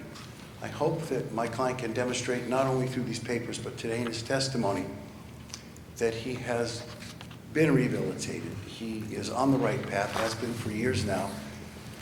As you know from his papers, from 2003, he had substance abuse problems. He's had none since. He's a fitness person. He owns a gym called Rise in Alameda, California. He was, to put it mildly, a CAD in 2016 through 2018 with the 4 incidents that are recorded in the accusation as amended. He is now married with 2 stepchildren and a 7-year-old daughter. I think he has gone above and beyond. It was before he met me. He went to the PACE program at UCSD. He's done continuing education. He's been in therapy nonstop since 2018. And he remains in the fitness industry as a person who supports good health. He hasn't come close to the line of doing anything in the chiropractic region. And I think he has learned his lesson and has demonstrated that. We know there's risk involved in restoring the privilege to someone, I want to point out, not in any way belittling the legitimacy of the underlying accusation. This is not a sexual assault case, although one could make a compelling argument that any time you sleep with a patient or an employee, there's a dynamic that is not even, but there was no allegation of sexual assault here. And I hope that my client can demonstrate today, as I expect him to, his good faith and his wish to be restored and work as a chiropractor. Thank you. Thank you. Mr. Liu, do you have an opening remark? Yes, Your Honor. I would like to offer a summary of this case. The board issued a Doctor of Chiropractic license to the petitioner on January 21st, 2010. The petitioner surrendered the license to the board effective October 9th, 2021. The petitioner stipulated to the surrender of his license after an amended accusation was filed against the petitioner on August 24th, 2021. The accusations alleged he engaged in sexual acts on the premises of his chiropractic practice, sexual relations with 3 patients and 1 employee, sexual misconduct towards a second employee, unprofessional conduct, failure to keep adequate records, and improper billing. With regards to one of the patients, the accusation alleged the petitioner at times refused to provide chiropractic treatment to the patient unless and until the patient first engaged in sexual intercourse. These acts were alleged to have occurred beginning in 2011 and up through 2018. Effective October 9th, 2021, the board accepted the surrender of the petitioner's license through the stipulated surrender of the license and order. In the stipulated surrender, the petitioner agreed to pay $25,000 for the investigation and enforcement of this matter prior to the issuance of a new or reinstated license. As of this date, this amount has not been paid by the petitioner. In his petition application, petitioner apologizes for engaging in inappropriate relationships with both patients and employees over the course of 8 years. He has been working at his gym as a personal trainer and assisted licensed chiropractors in non-clinical roles. Thank you, Your Honor. Thank you. Let's see. Would Mr. Beal like to testify? Yes, Your Honor. All right. Mr. Beal, let me begin by asking you to raise your right hand.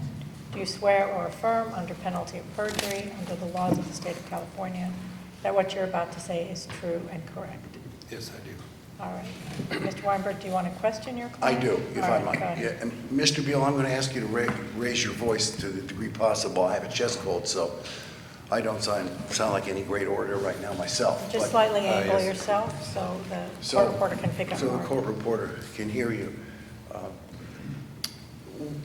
You realize that by surrendering your license, you acknowledge the accusation is accurate, correct? Yes. And if I'm not mistaken, the allegations pertain principally to a period of time between 2016 and 2018, am I correct? I would say 2011 to 2018. And have you acknowledged publicly and privately that what you did was wrong? Absolutely, yep. During the period of time of your misconduct, can you describe what kind of a person you were at that time? Can you ask that question again? Can you describe what kind of character and behaviors you were demonstrating during that period of time of your misconduct, 2011 through 2018? Yes. For context, I started my office on a shoestring budget and lived inside the office in the back. And I believe that was the first mistake that I ever made. And therefore, I built sort of my community and group of friends within that office. And that, through that is just a logistical boundary violation to begin with. And then I consistently crossed boundaries both in my personal life and with patients and employees. And I had a very mixed atmosphere going on, and I began to, I believe, exploit my position as a care provider and owner of a business, and it proliferated from there. Has coming to grips with what you did caused you to feel a sense of remorse. Oh, yeah. You had a period of time before you became a chiropractor of homelessness, didn't you? Yes. You know what it was like to appreciate having a home, am I right? Yeah. And now you have a home? I have a home with wife and kids. Now that you've lost your chiropractic license, do you believe you now appreciate how valuable and what a treasure it was? Absolutely. It was one of the greatest thing I ever accomplished.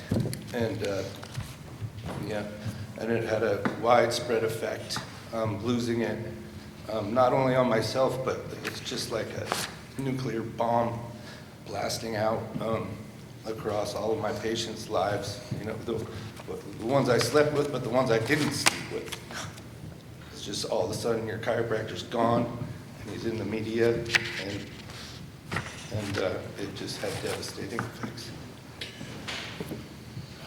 You have taken some steps between the time you came to terms with this allegation and now for rehabilitation. You're aware that this board cares whether you're rehabilitated in order to make sure that the public is protected, right? Sure. You understand that the board does not want anything like this ever to happen again on your watch or anyone else's watch. Are you aware of that? For sure. Can you detail to the board, without becoming duplicative of what's in the papers here, what you learned? Let's start with the UCSD program, PACE. How long a program? What did you learn? So I took a number of programs, specifically the name of the program and what we went through in that particular program. I can't remember, but I started immediately, far before I surrendered my license in 2018, taking courses through PBI and PACE at the medical schools at UCSD and PBI. And was UCI involved in that too? University of California at Irvine? Yes, yeah. And those were excellent courses, and you know, I'm embarrassed to say I didn't actually understand boundaries at all when I took those courses. It was like a new concept to me, and just the far-reaching consequences of even the slightest breach at the outset that seemed like nothing, like making friends with a patient, or you know, going surfing with a patient, can snowball into quite serious consequences eventually. And so I can't remember which one of those two. I took multiple from both, but there was a very valuable one that was extended. I think it was PBI, where there was like a 6-month tail, and you did these small groups on Zoom because we're COVID, and check-ins and all of that. And my first you know, sort of encounters with those programs is you basically, sorry, I'm cracking up, was you basically they sort of take you to pieces, right? So you feel absolutely horrible coming out of those, but then you get to look at all the dark stuff and all the mechanics of how you originally, how everything started and arrived at this quite large ethical breach. Have you taken ethics courses? Yeah. Have you taken courses really basically every year since? Every year. I think there was a moment in COVID that I wasn't able to, and I found a book, The Wounded Healer, which is basically like a reference book for sexually exploited professionals, and you can piece together your various components of your character defects that might lead to those types of violations. In the course of the period between the accusation having been filed and now, have you been in therapy? Yes, I started with psychiatry. I was evaluated first, and then I started with weekly psychiatry Um, and then I took that straight through weekly until a couple years ago, and then I switched to talk therapy with a clinical psychologist, which I do weekly to current date. Have you continued to take educational programs to make sure that your skills as a chiropractor are not eroded? Yes, I have a number of certifications that are, you don't need a chiropractic license to attend, and I've kept all of my certifications fresh, and I've added certifications. And that's also contained in the records, correct? That's in the records. I think there's more, actually, than are in the records. Yeah. Did you draft the statement that we've submitted for the consideration of the board and the ALJ in this case? I did. Is everything in it true? Everything in it's true. Can you, I'm going to ask you a question that you're probably not prepared for, but it's my last question. Can you tell the board why it would be safe for the board to restore your license, whether it would be unrestricted or with probationary terms? Can you make the case as to why that would be a wise decision by the court and the board? I realize with someone like me, there's always a risk. What I can say is that I have done, I feel like, every possible thing that I could either afford to do or think to do over the course of quite a long period. I voluntarily surrendered for a couple of years. 2 years ago, I didn't feel ready. I didn't feel like I was going to violate or do anything, but I just was absolutely not at all prepared to go through this process, and I don't feel like I was close enough to the underlying drivers that might compel me to commit those types of violations. And so I worked for another few years and uncovered quite a bit in terms of seeking validation from people, creating firmer boundaries, anxious attachment, adoption issues with seeking comfort from other people rather than finding it in myself. And I feel like I've done as much work as I could possibly do to this point, and I think for someone like me, it's I would have to keep that same level forever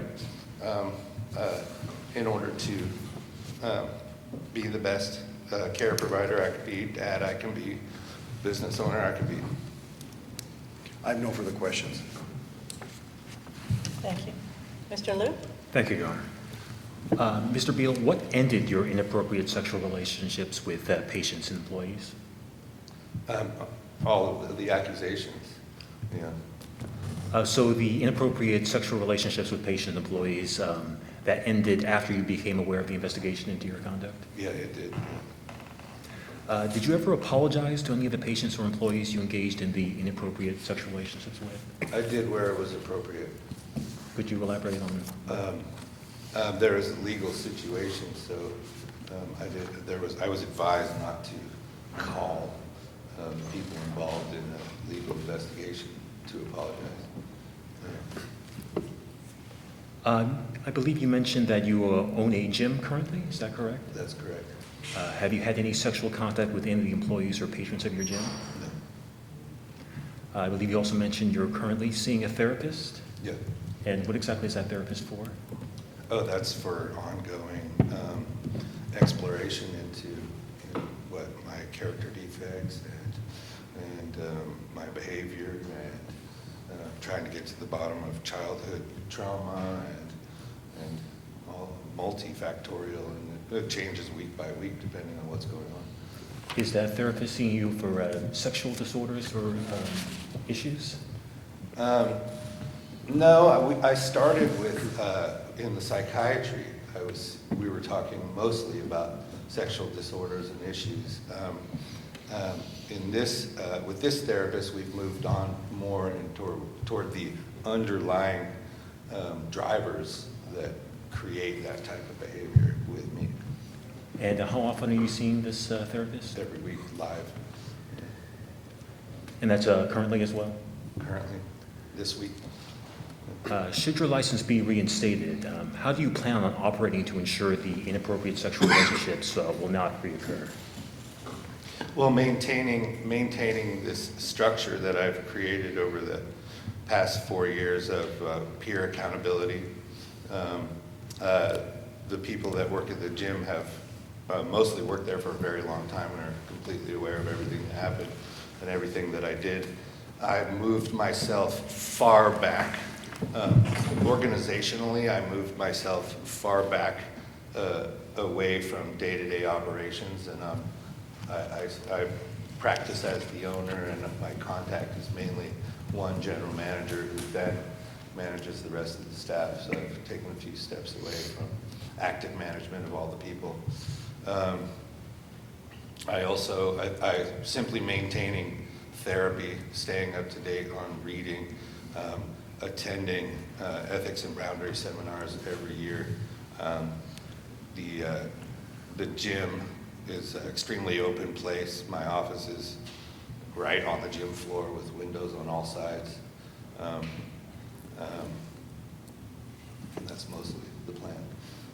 Should your license be reinstated, operating as a chiropractor, would you be, do you plan on having one-on-one sessions with potential patients then? Is that how your business operation would? I would, Okay. yes. No further questions, Your Honor. Thank you. Dr. Adams? Thank you. Dr. Paris, would you like to begin? Sure. Well, thank you, Mr. Beal, for being here today, and appreciate your rehabilitative efforts today. Very extensive and very thoughtful petition. I have a question in regards to your social media, and what do you mainly use for your gym as far as like a website, social media account? For our social media, you mean like who does it? Well, I'm wondering, what is your well, let me be more direct. John-beall.com, that's you?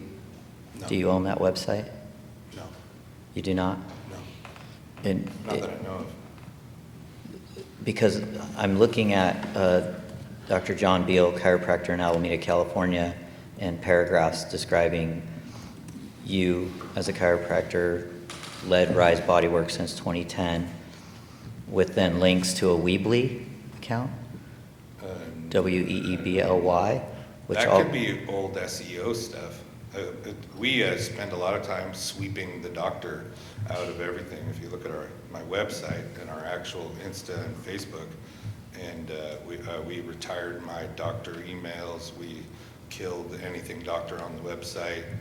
We took everything, as far as I know. but not your LinkedIn account.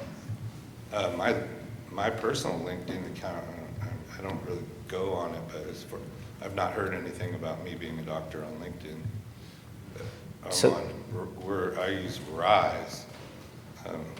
So are you stating that you do not or have not created or owned John-beall.com? That's true. That could be SEO from a long time ago, I would think. And the reason I ask is, and thank you for clarifying that may be old, except that the Weebly link on that account connects to a post from September 11th of this year that you authored. What was the post? I'm sorry, I didn't hear you. Who do you need? Oh, what was the post? It's a benefits of active release technique therapy, 9/11/2025. Mentions the word manipulation, which I think potentially causes confusion with the public. And it states that it was authored by you. No. We have other chiropractors that practice at the gym, and actually the Dr. Josh Silver has taken full ownership of the gym. We do have, I did employ Reputation Defender when everything went down, and we have a website company called True Social. And those are the John Dash Beal I've never seen in my life, and I don't know. I would have to investigate that myself. I didn't create those for sure. When did you start the BLVD design build? After everything happened, yeah. So this John Dash Beal also notes that your role as vice president of BVLD design.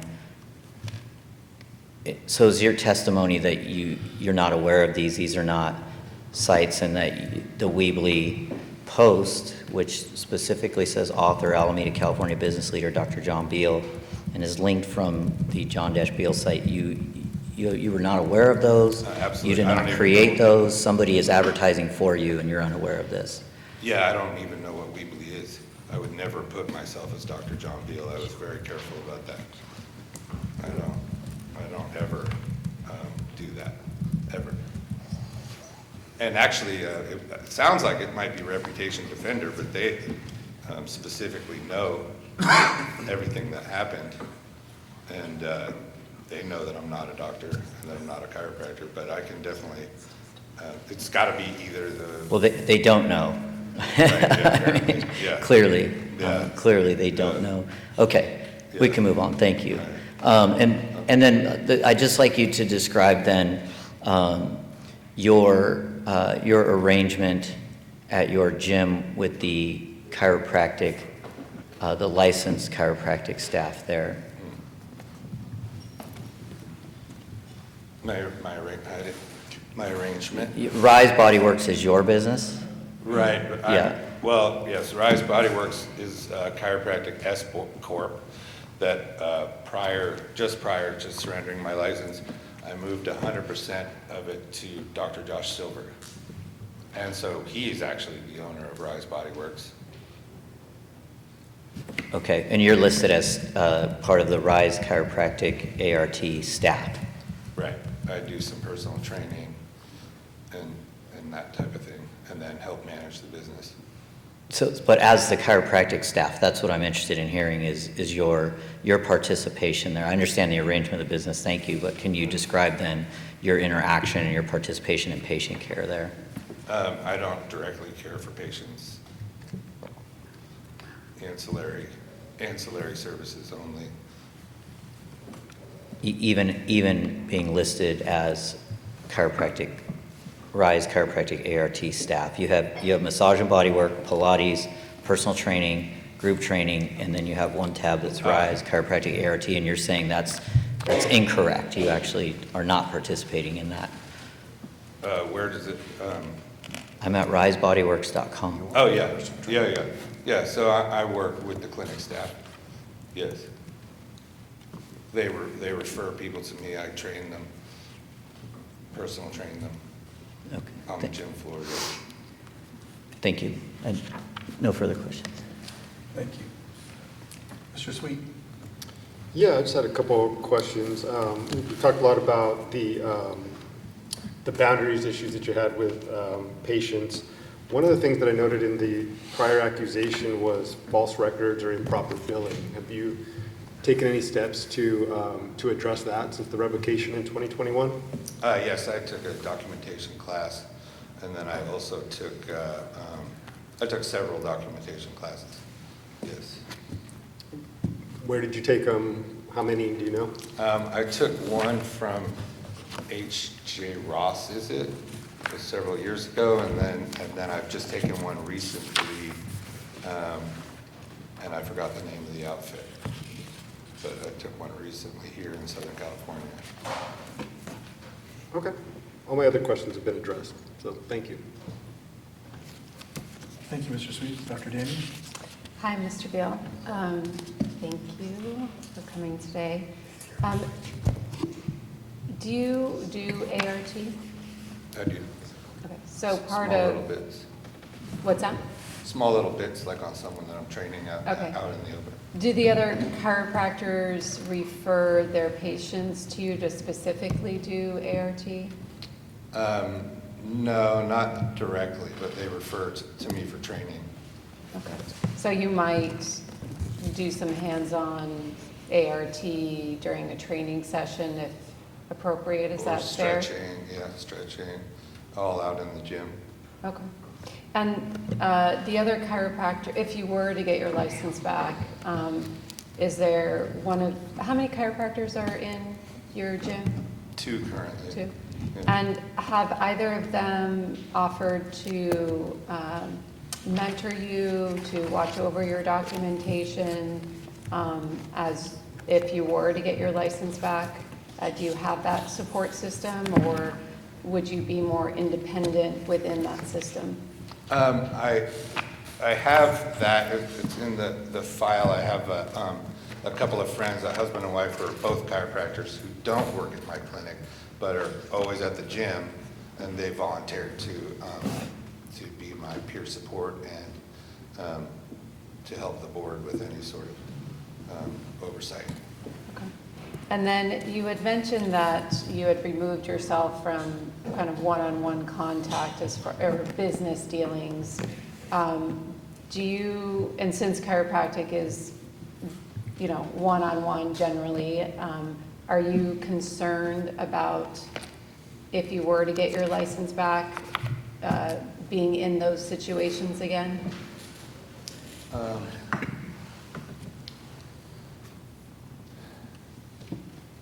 It's an interesting question to answer, because on the one hand, I feel comfortable that I will not violate again. And on the other hand, if I'm not concerned, then that's kind of a big problem as far as I could see. So I would say that I'm both concerned and also confident that I'm not going to violate again. Okay, that's fair, thank you. You said that you were working with a new counselor and getting more to the root of kind of your behavior. At this point, do you feel like you've gotten to sort of the archetype of the problem or the root of the problem as far as the behavior that you've shown in the past? I feel like it. I feel comfortable with understanding those parts of myself. And it wasn't until I felt relatively comfortable that I even decided to reapply. Yeah. And do you have a checklist, a plan for possibly identifying if you were starting to blur the lines again, if you were starting to, slip again? Have you worked on a very active, conscious plan as far as identifying a potential problem? Yeah, I have a whole written plan that we created in the extended either PBI or PACE boundary course for that exact purpose, yes. And your counselor is available, or psychologist is available to help you with that? For sure. Okay. And it sounds like you're planning on continuing your weekly counseling sessions, that you're not going to be stopping that anytime soon, is that correct? Correct, yeah, all right.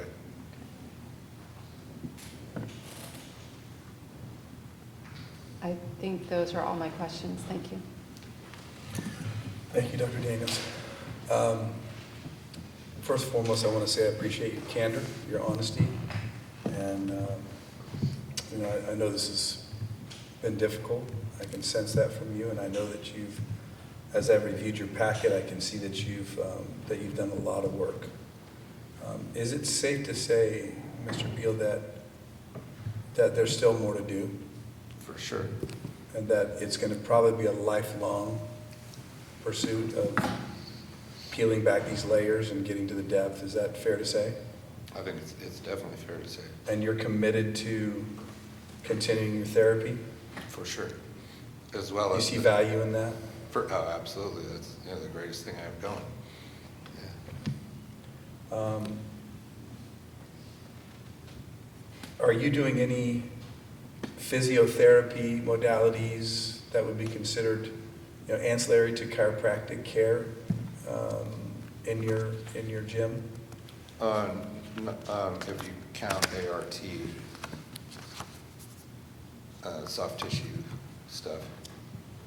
Okay, but you're not having a chiropractor in there write up a direction for you to do, say, laser therapy? No. Or anything like that? Nothing in your like that. clinic, They in do all of the that. gym?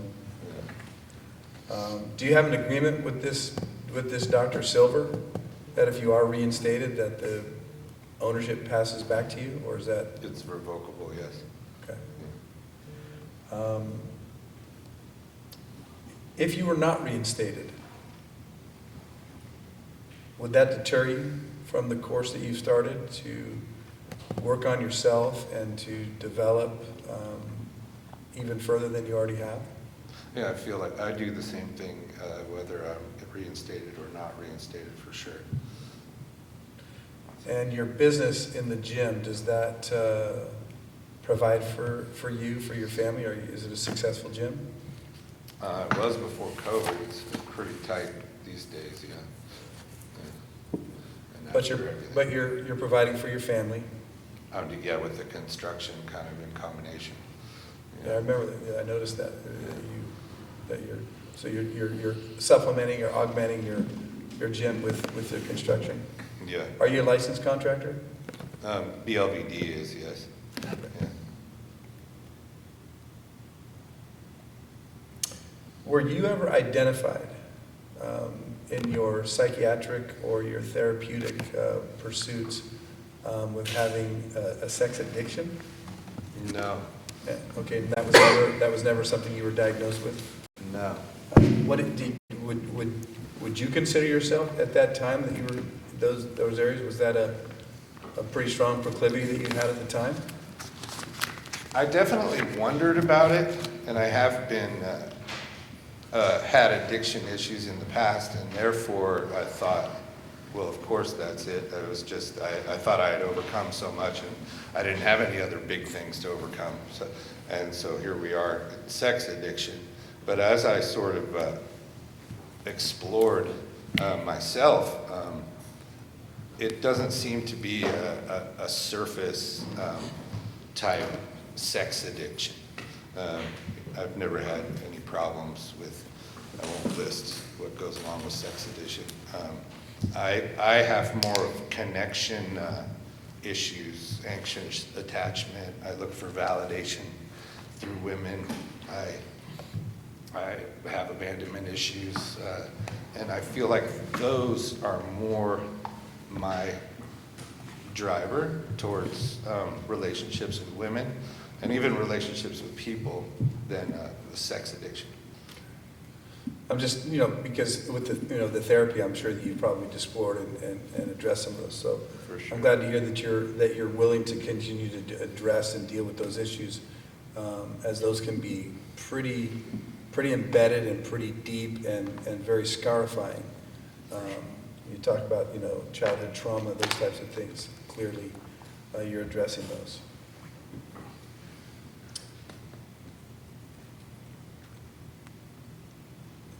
I find myself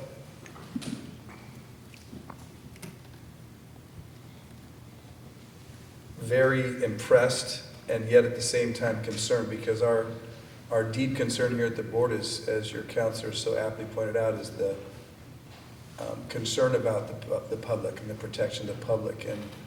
And it's clear that you understand, in my opinion, I feel that you do understand the gravity of what you've done. And I hope that regardless of what the decision of this board ends up being, that you will stay on course. As I think you are on a good path, that's my opinion. And I think that your assurance to me one more time that you are on this path, regardless of what happens in the future, that are you committed to that unequivocally? Absolutely. I have nothing further. Actually, I have one more question. Daniels? Just one last question. If you were to get your license back, do you plan on retaking ownership of the gym? Yes, that was the plan. That would certainly be open to stipulations of any type regarding that. And you seem reticent to do that right away, would be to take ownership back of the gym? I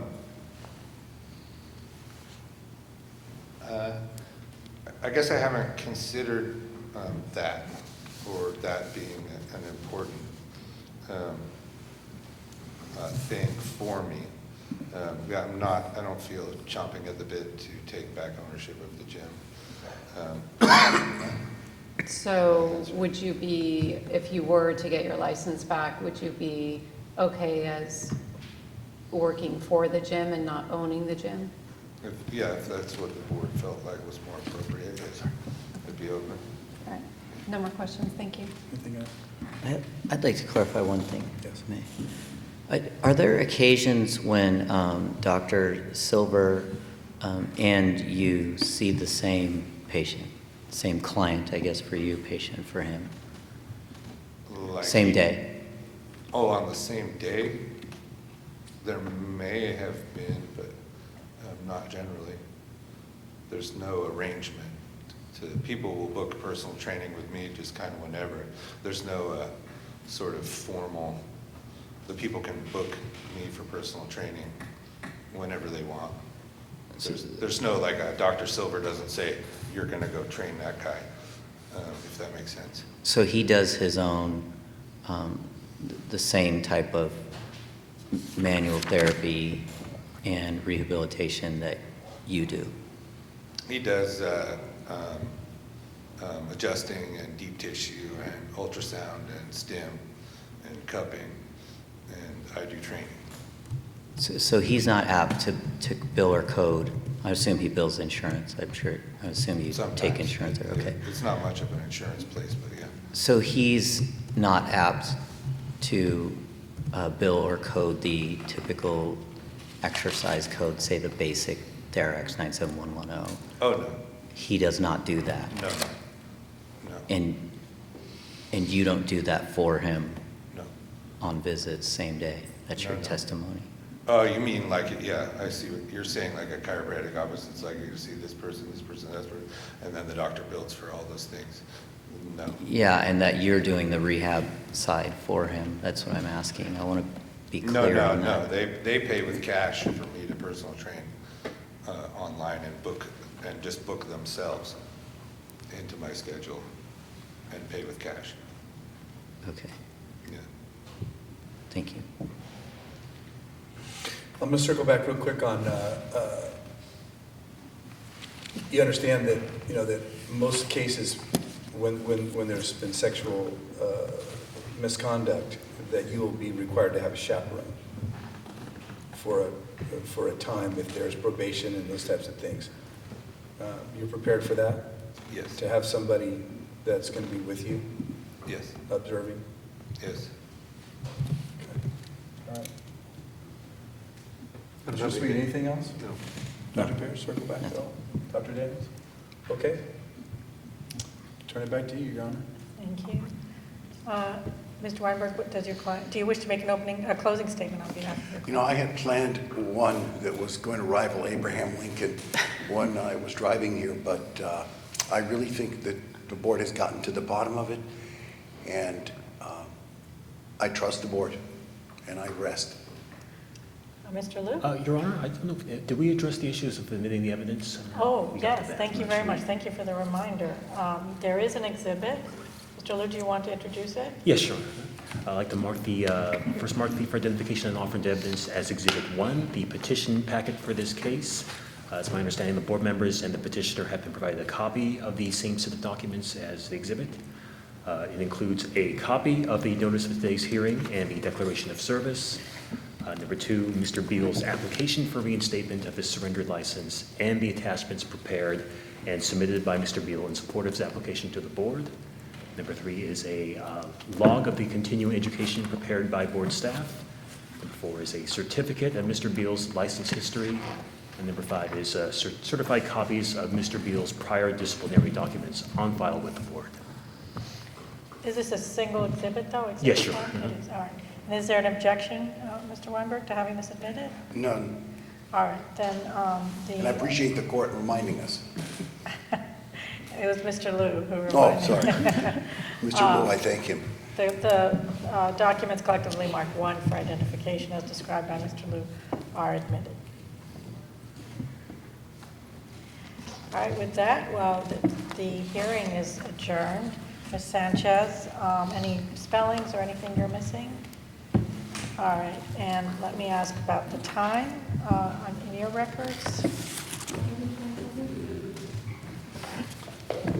And the pages if a transcript were to be prepared? 30.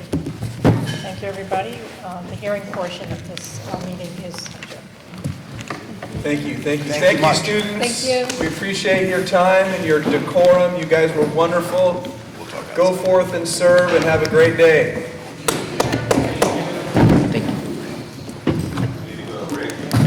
Closed session. We're going to take a break for bio break, Closed session. How long? Closed session. like 5 minutes, and we'll come back and go into closed session. Okay.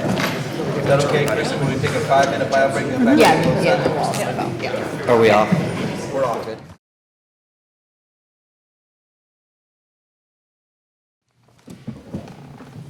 Good?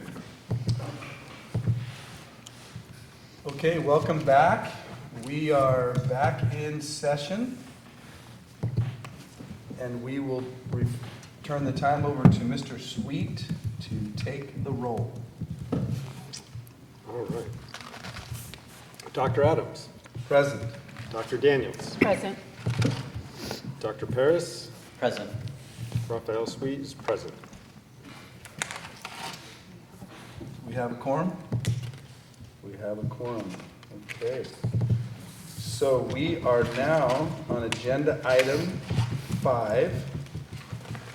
And we did that reconvening, thank you. And we're on agenda item number 6.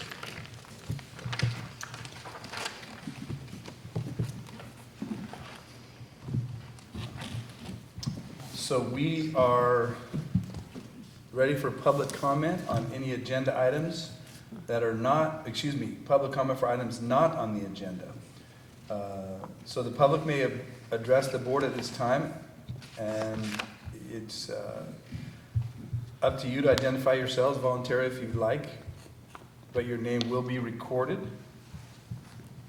in the official minutes. So we will now open public comment for any items not on the agenda. Any comments by the board? Hearing none. You have a comment, public comment? I do. Well, come forward. Yes, so you can be picked up on the mic. If you want a close-up shot, you sit here. I'm good. All right. Hi, I'm Chris Green, Dr. Chris Green. And I just want to make a comment. I don't see it on the agenda, but if it comes up, and that it has to do with Section 318A for documentation. And when that's, I know there's proposed language for change to 318A. And if it would be possible to include a section as it relates to the use of AI, artificial intelligence, in an EHR, an electronic health record, that at a minimum identifies that AI was used in the generation of the EHR, and if possible, to what extent, minimally or extensively, some kind of criteria to that, like how much of the EHR was generated through AI. So that would be my comment. Thank you. Thank you, Dr. Green. We appreciate your comment. Any other public comments for items not on the agenda? Hearing none. I guess I don't have to open it for public comment since that's what we did anyway. Yes, So- that's what you did, yeah. All right, well then we'll move on to agenda item number 7, and that is my report. We'll go through this quick. We heard from Dr. Scrinch earlier today, and we want to thank him once again for his, him and his staff and the students and their participation in our meeting today, and for them offering the school is a place for us to hold this meeting. We really appreciate that. It's been a wonderful day so far, and we think a lot of the students enjoyed it and participated, and we're grateful to have that.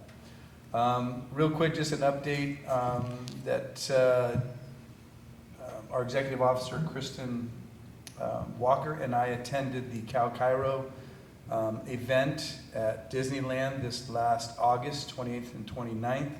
We were able to sit in on their board meetings and to participate and be able to interact with them and discuss issues relative to the chiropractic profession related to school, as well as some of the laws that are coming down and other things that we're doing, preparing for sunset as well. And it was an overall really, really good meeting and very productive. We also are excited that our legislation, or not legislation, but our regulation change relative to distance learning. The distance learning package of our continuing education has made it to public comment on September 19th and is now currently in public comment time and will be until November 3rd.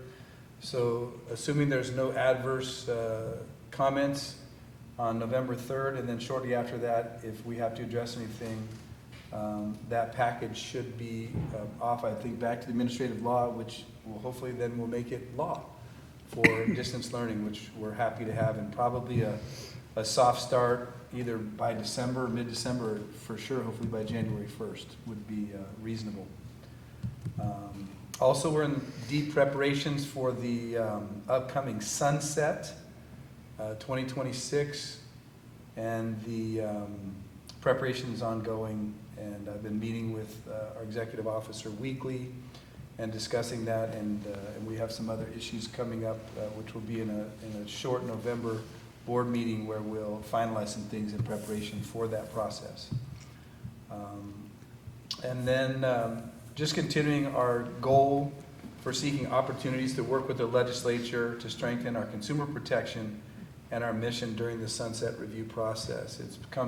It's becoming clear that we can utilize the legislation more effectively than we have to get some of the things that we want to accomplish, and that can streamline and make things a little bit quicker for us as opposed to going through the reg process, which is laboriously difficult at times and quite slow and time consuming.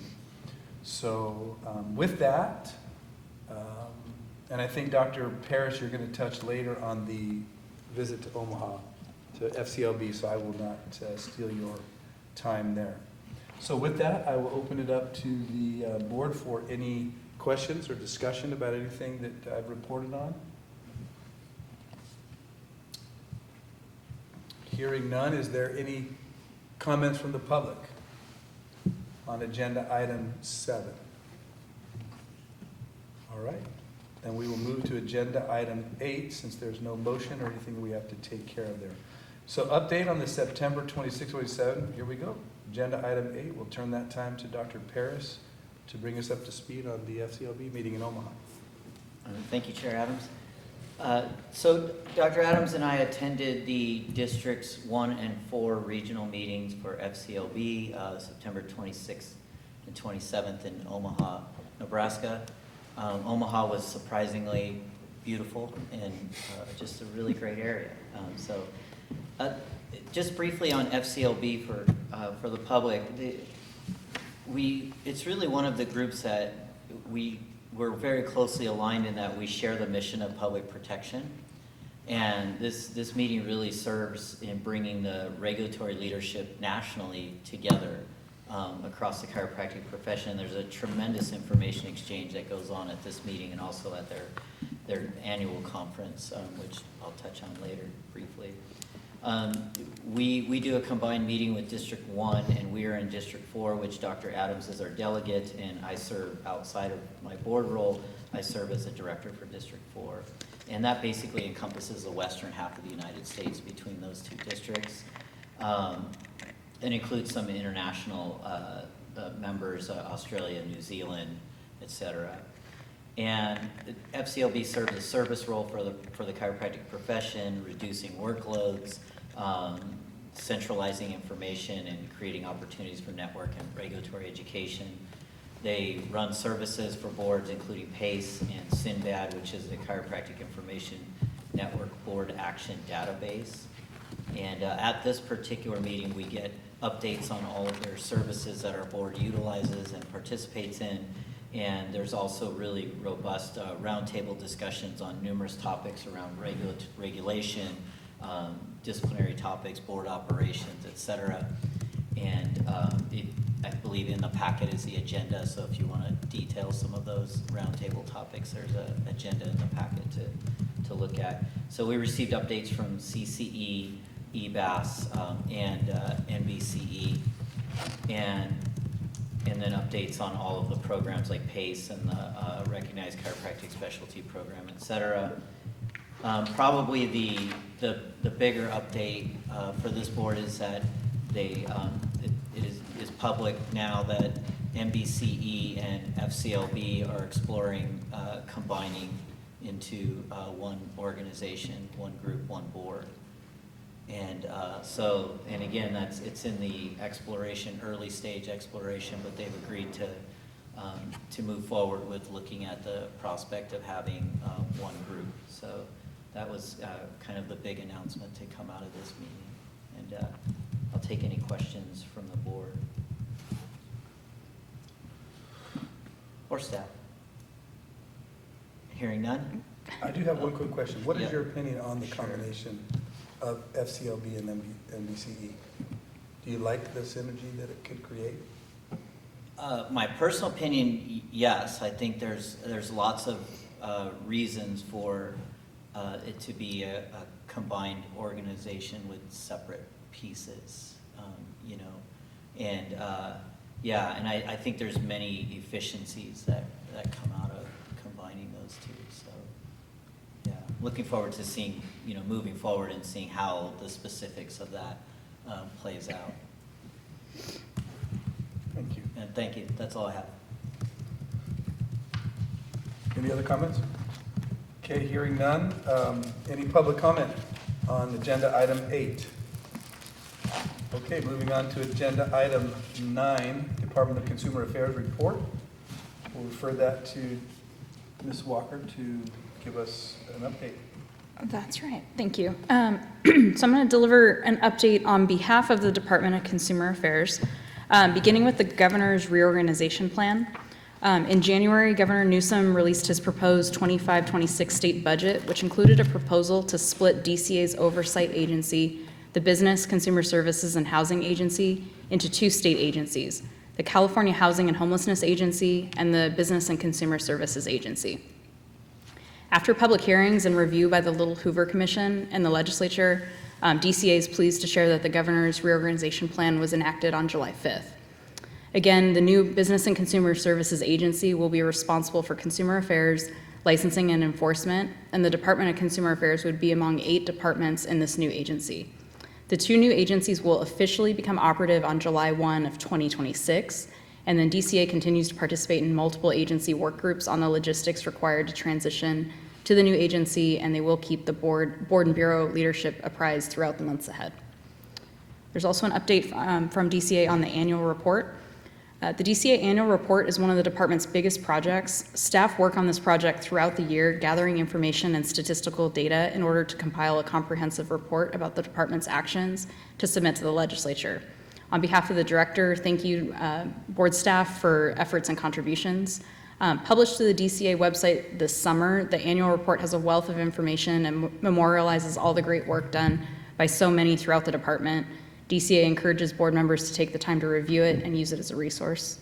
And I will email it out to all the board so you have a direct link. There's also an update here on board member orientation. As you may remember, board member orientation, or BMOT, as it's referred to within the department, must be completed within 1 year of appointment and reappointment to the board.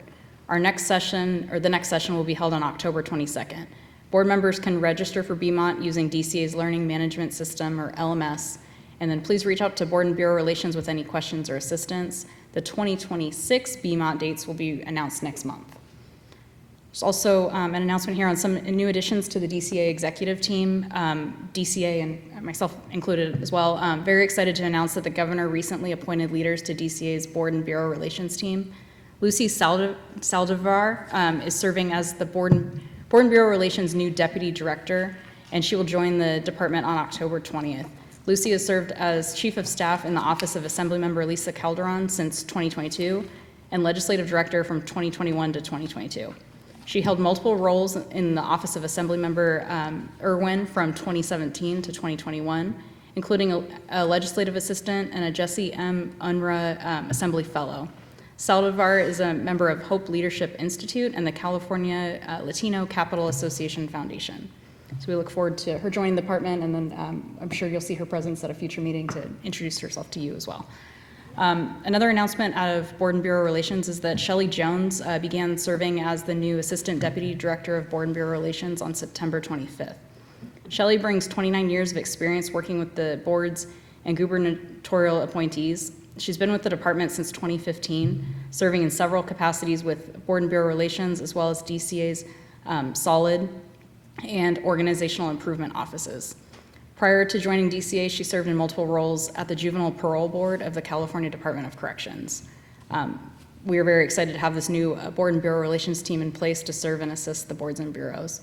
And in closing, DCA thanks the board for the opportunity to share these updates today. Wonderful. Thank you. Questions, comments from the board? I just have a quick question on the BMOTs. Approximately how often are those spaced out? They're generally about twice a year, 2 to 3 times a year. Okay, just curious. That's all. Any other? Any public comment on agenda item number 9? Hearing none, we will move on to agenda item 10, which we will be tabling as we're ahead agenda. Michael Ram Charan is in meetings, so we will push that off. Hopefully he'll be able to join us at 2:15 and give us an update from Southern California University. So we'll move to item number 11, review and possible approval of August 1st, 2025 board meetings. Open this up for questions or discussion, or we'll entertain a motion. I'll move to approve the August 1st, 2025 board meeting minutes. I'll second. Okay, any discussion? All right, Mr. Sweet, would you take the roll? Public comment? Pardon? Public comment. Oh, sorry. Public comment on agenda item number 11. Thank you for the reminder. Okay, Mr. Sweet, would you please take the roll? Yes, Dr. Adams? Yes. Dr. Daniels? Yes. Dr. Paris? Yes. Raphael Sweet? Yes. Motion passed.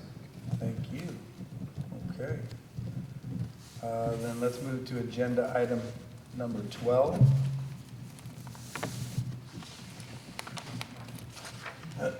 Review and possible ratification of approved chiropractic license applications. Discussion or questions, or make a motion?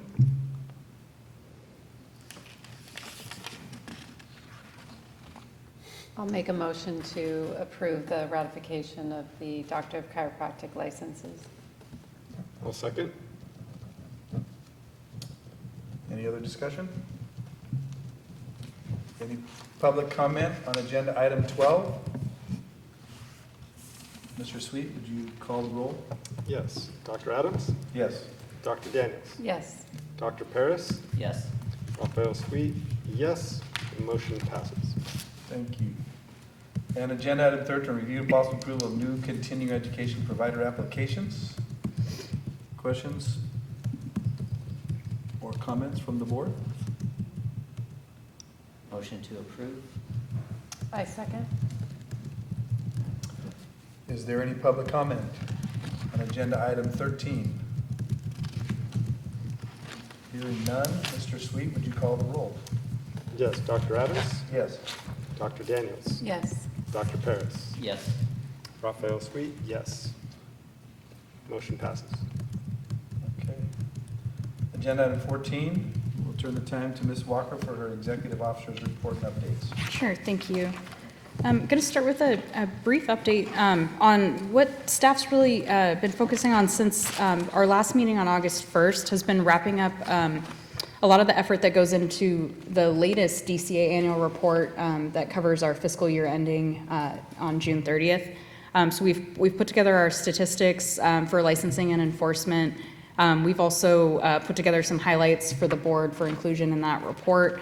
And what I wanted to touch on is one of the items that came out of that development and working on the annual report has actually been starting a partnership with DCA as it relates to our use of the Connect system and standardizing our metrics that we're using for licensing and enforcement. What we were finding was the director's been working on a project to try to standardize data across the entire department so that they can develop automated reports that staff can utilize to better run data, and then also by standardizing, we can better compare the data that we have from program to program, and there's just that standardization that comes about. What we found through that effort was with the way the Connect system was designed, we're kind of siloed in our own data set as far as what we're using, especially on the enforcement side of gathering the metrics.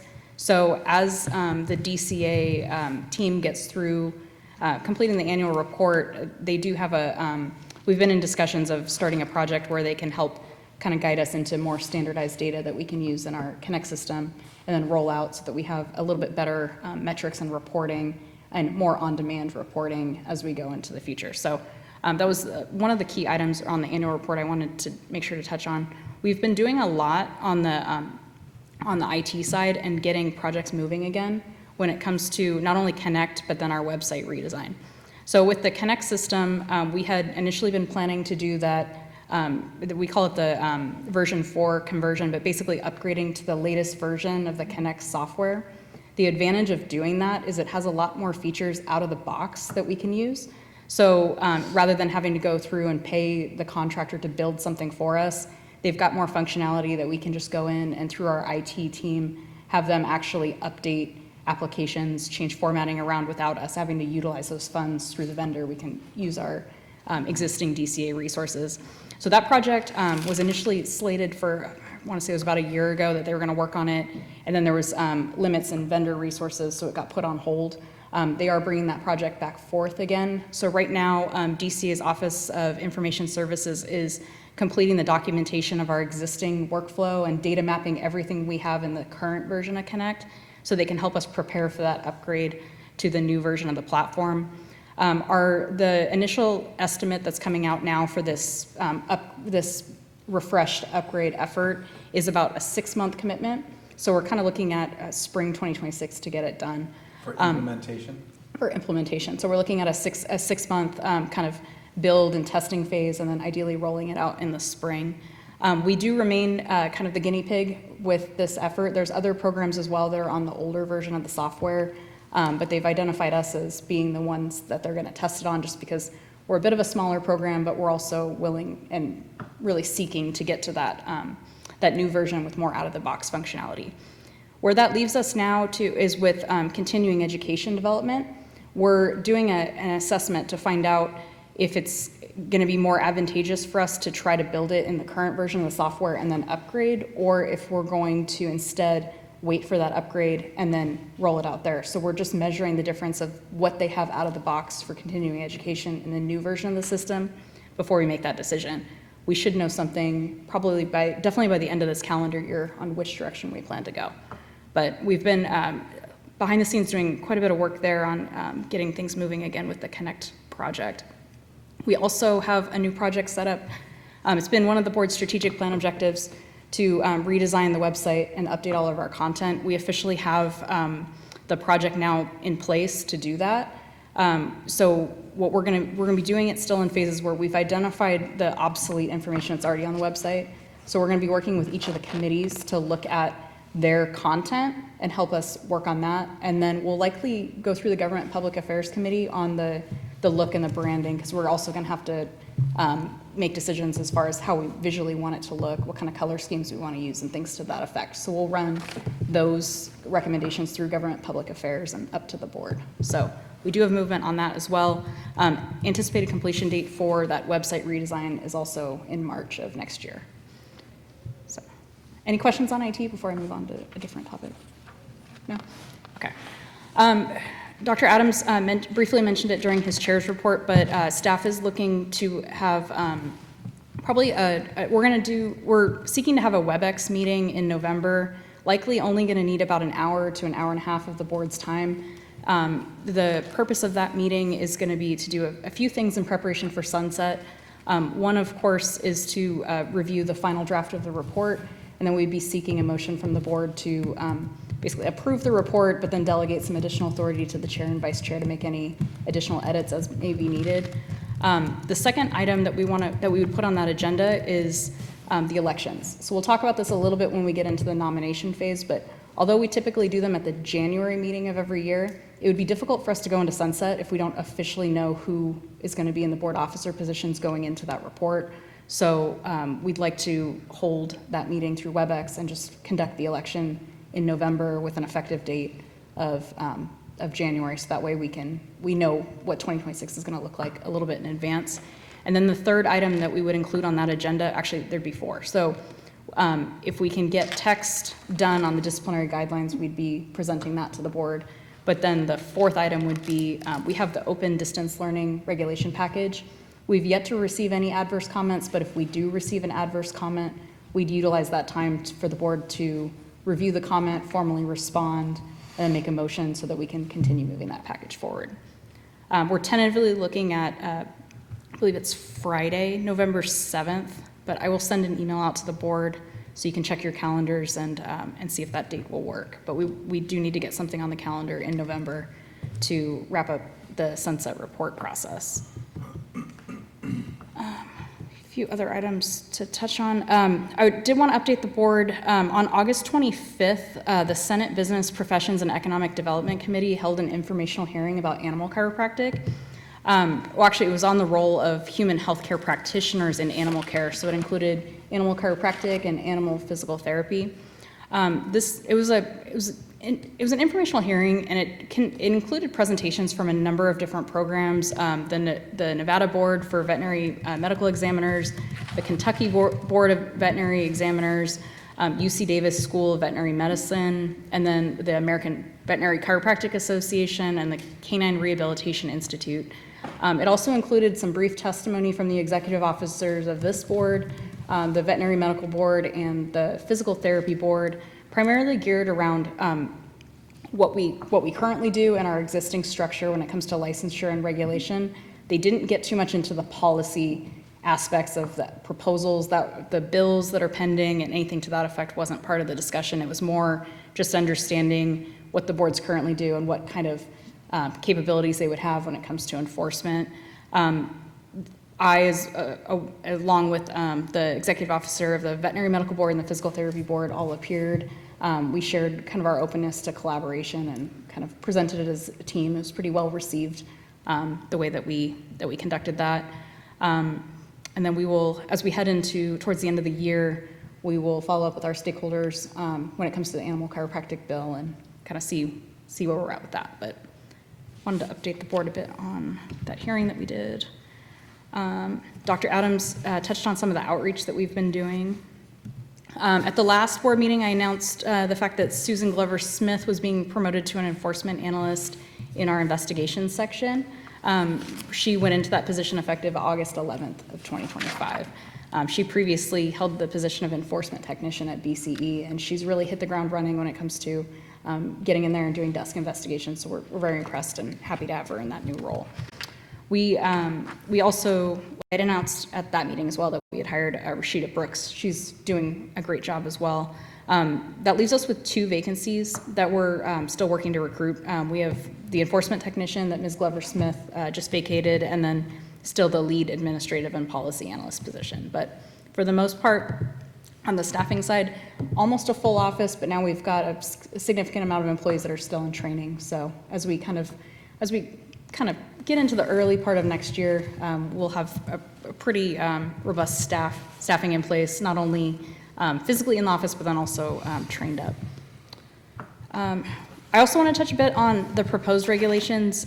Within the meeting materials, it lists 18. The actual count is now 20 because the meeting materials themselves don't account for our proposals relating to establishing standards for virtual care that the licensing committee is working on, as well as the subcommittee on chiropractic specialties regulation that's being developed as it relates to advertising and the minimum standards for advertising chiropractic specialties.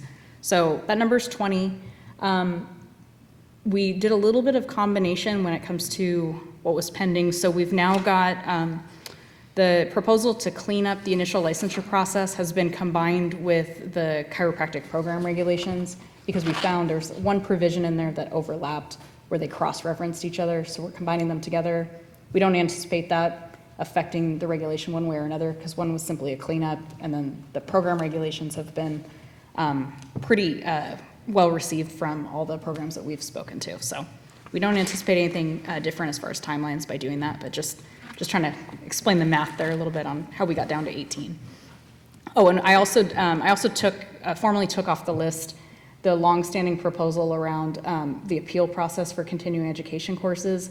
That one was just kind of on there, but we haven't done any development on it, and we've got pending comprehensive proposal already on the table. So after we get through that hurdle, if there's a need to rediscuss that, we'll vet that through continuing education, put it back on the list. But as it comes to like reporting to sunset, it's kind of been something stagnant that we're really not working on at this point. When it comes to status on regulations, we drafted the Section 100 regulations. That's being reviewed by legal. The 3 regulations that are in the final filing phase are done as far as at the staff level. The filing of addresses and contact information was submitted to OAL on September 2nd.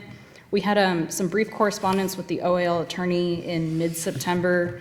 They had us correct just some language on how we were citing to the act in our text. So then we went through and on the other 10 pending proposals, made the same changes, so we're good there. They're reviewing that. We expect a decision from them likely within the next week. On the proposal itself, we expect them to accept it, but that one's at OAL. And actually just today, about an hour ago, the DCA director approved our package for our final submission package for the repealing of the successful examination provision. So the second one there under final filing phase, that was submitted to the department and approved.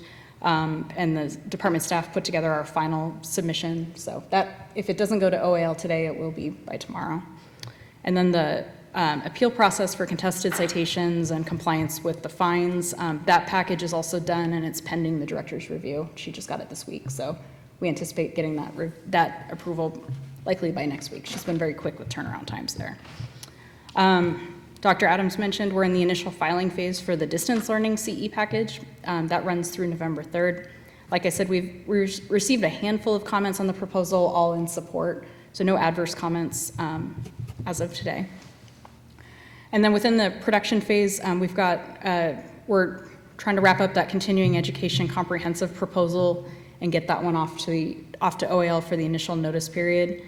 Same status with the DC degree programs and the initial licensure process. Those are our 2 top priorities. And then we are also working on finishing up the paperwork on the remaining proposals there in production phase so we can get those off to OAL as well. So a lot of movement. We took the chunk from concept to production. Now we're really at the phase, we're almost ready to take all those concepts into initial, and then you'll see them drop off into final filing. Any questions on regulations? I do, real quick. So, Excuse me. I guess actually it's kind of a concern because I'm noticing that these items here that are in final filing phase finished public comment clear back in February and in April, but yet staff is preparing the final regulatory package for submission to OAL. So where does that leave us with the distance learning? Does that mean this could be 9 months? No. So those ones, we got some out for the initial, or for the public notice phase, and they went through public comment. And then the staff focus shifted to trying to work on those production and those concept packages. So those were just there. And then, we need to wrap those up. So we did the paperwork and got it submitted. That will not happen with the distance learning package. And actually, thank you for asking the question, because this was something I meant to add as part of my update anyways. When it comes to completing the actual final filing of it, that process only takes about a day of compiling everything together and getting it submitted. And then the DCA director has been turning them around incredibly quickly. This last one that she just approved, she turned around in 2 days. So you're looking at potentially a week. So we close it on the 3rd.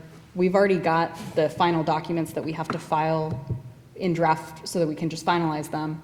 You're looking at about a week before you can get it to OAL. So it was more just, they weren't urgent packages, so we didn't prioritize them, but that's not going to happen with the distance learning package. So what does that mean then? It gets to OAL and then what? Then OAL conducts their review. They have 30 business days to do that review. And what we're going to be doing for the distance learning package, as well as the chiropractic program regulations, is we're going to be, the way it typically works is it goes to OAL. They have 30 business days to complete their review. They generally tend to take that amount of time. So you're looking at a little over a month for the OAL review. And then depending on when they issue that final, then it determines your rulemaking effective date based on a quarterly system. But you can also make the request that a regulation become effective upon filing with the Secretary of State, which means when the regulation is final and approved by OAL, you can make it become effective when OAL made that decision, just by simply submitting a justification and making that request. We are going to make that request for the distance learning package and the chiropractic program regulations based on the need to implement those sooner. I was going to say Yeah. that, because Yeah. those two are pretty urgent. Yeah. So realistically, then on item number 5, the distance learning, we end on November 3rd. If we don't have any adverse we're going to be dealing with that as one of those items unless we don't need to. And then you're saying the turnaround could be a couple of days. So realistically, we're looking at 30 days from probably a week after closure, so like in early to mid-December? Correct. Yeah. Okay. Yeah, that's what you're looking at, because you're looking at, I'm looking at the calendar right now in front of me. So we've got a November 3rd completion date. Even if you have an adverse comment, the idea is that the board would review and respond to that comment on November 7th. On the 7th, right. So say even by like November 10th, you're filing with OAL, they have 30 working days, which is basically 6 weeks.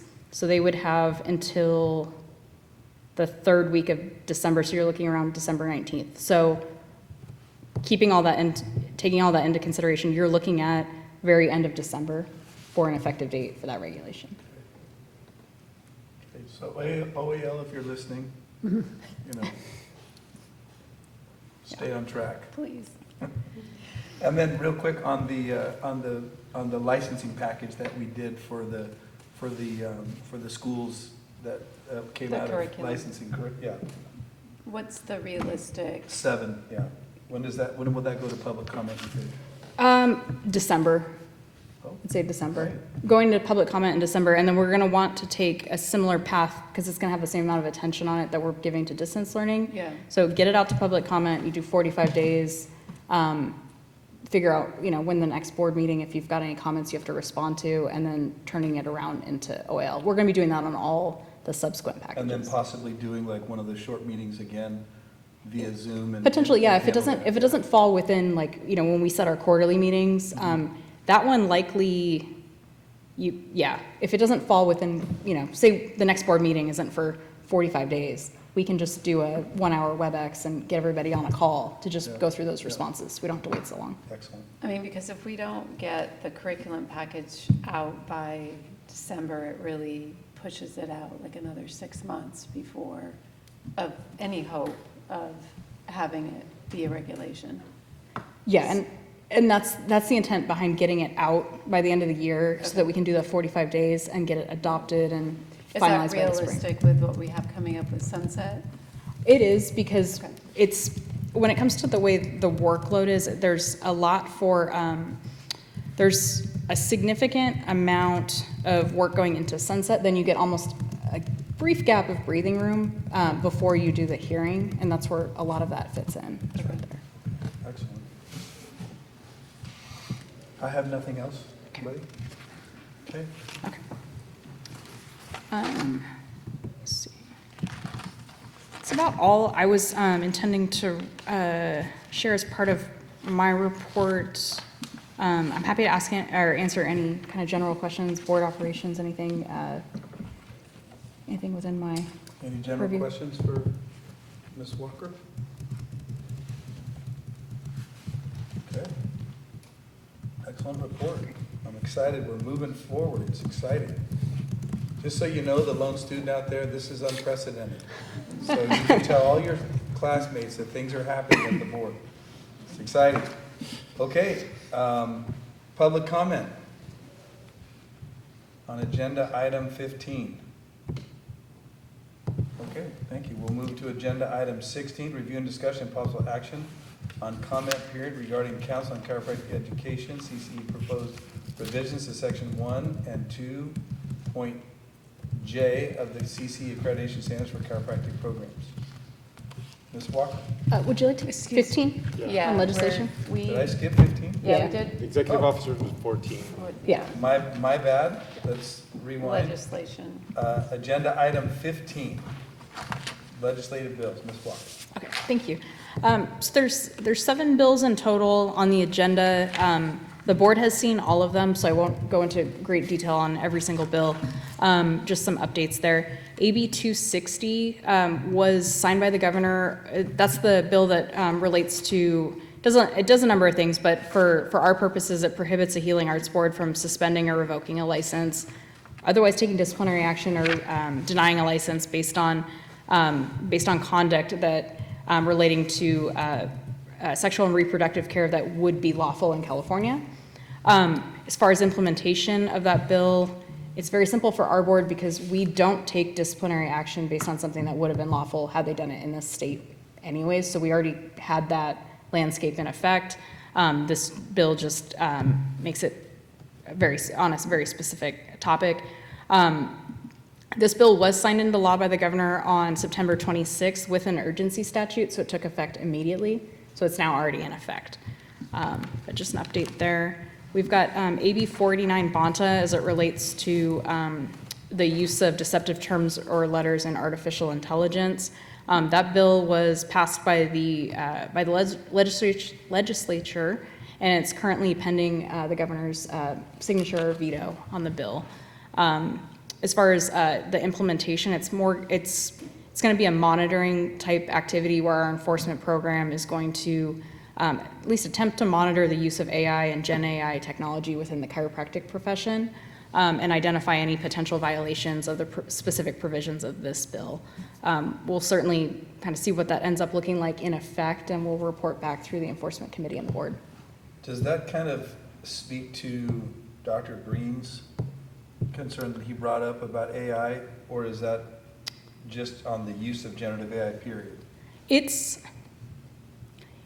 a similar topic, but it's a little bit different in the sense that what this bill does is it allows you to hold the entity who develops or deploys the AI technology if it's misleading the public that they're interacting with a licensee. In practice, what that ends up looking like is if there's some sort of AI technology that you can deploy in your, that they're advertising where, say it's a chat feature on a website. So you're chatting with an AI agent, but it's representing that you're supposedly talking to a chiropractor. The board would have authority to take action actually against the entity that developed that software that's misleading the public. Do we have a plan of how we're going to attempt to monitor this?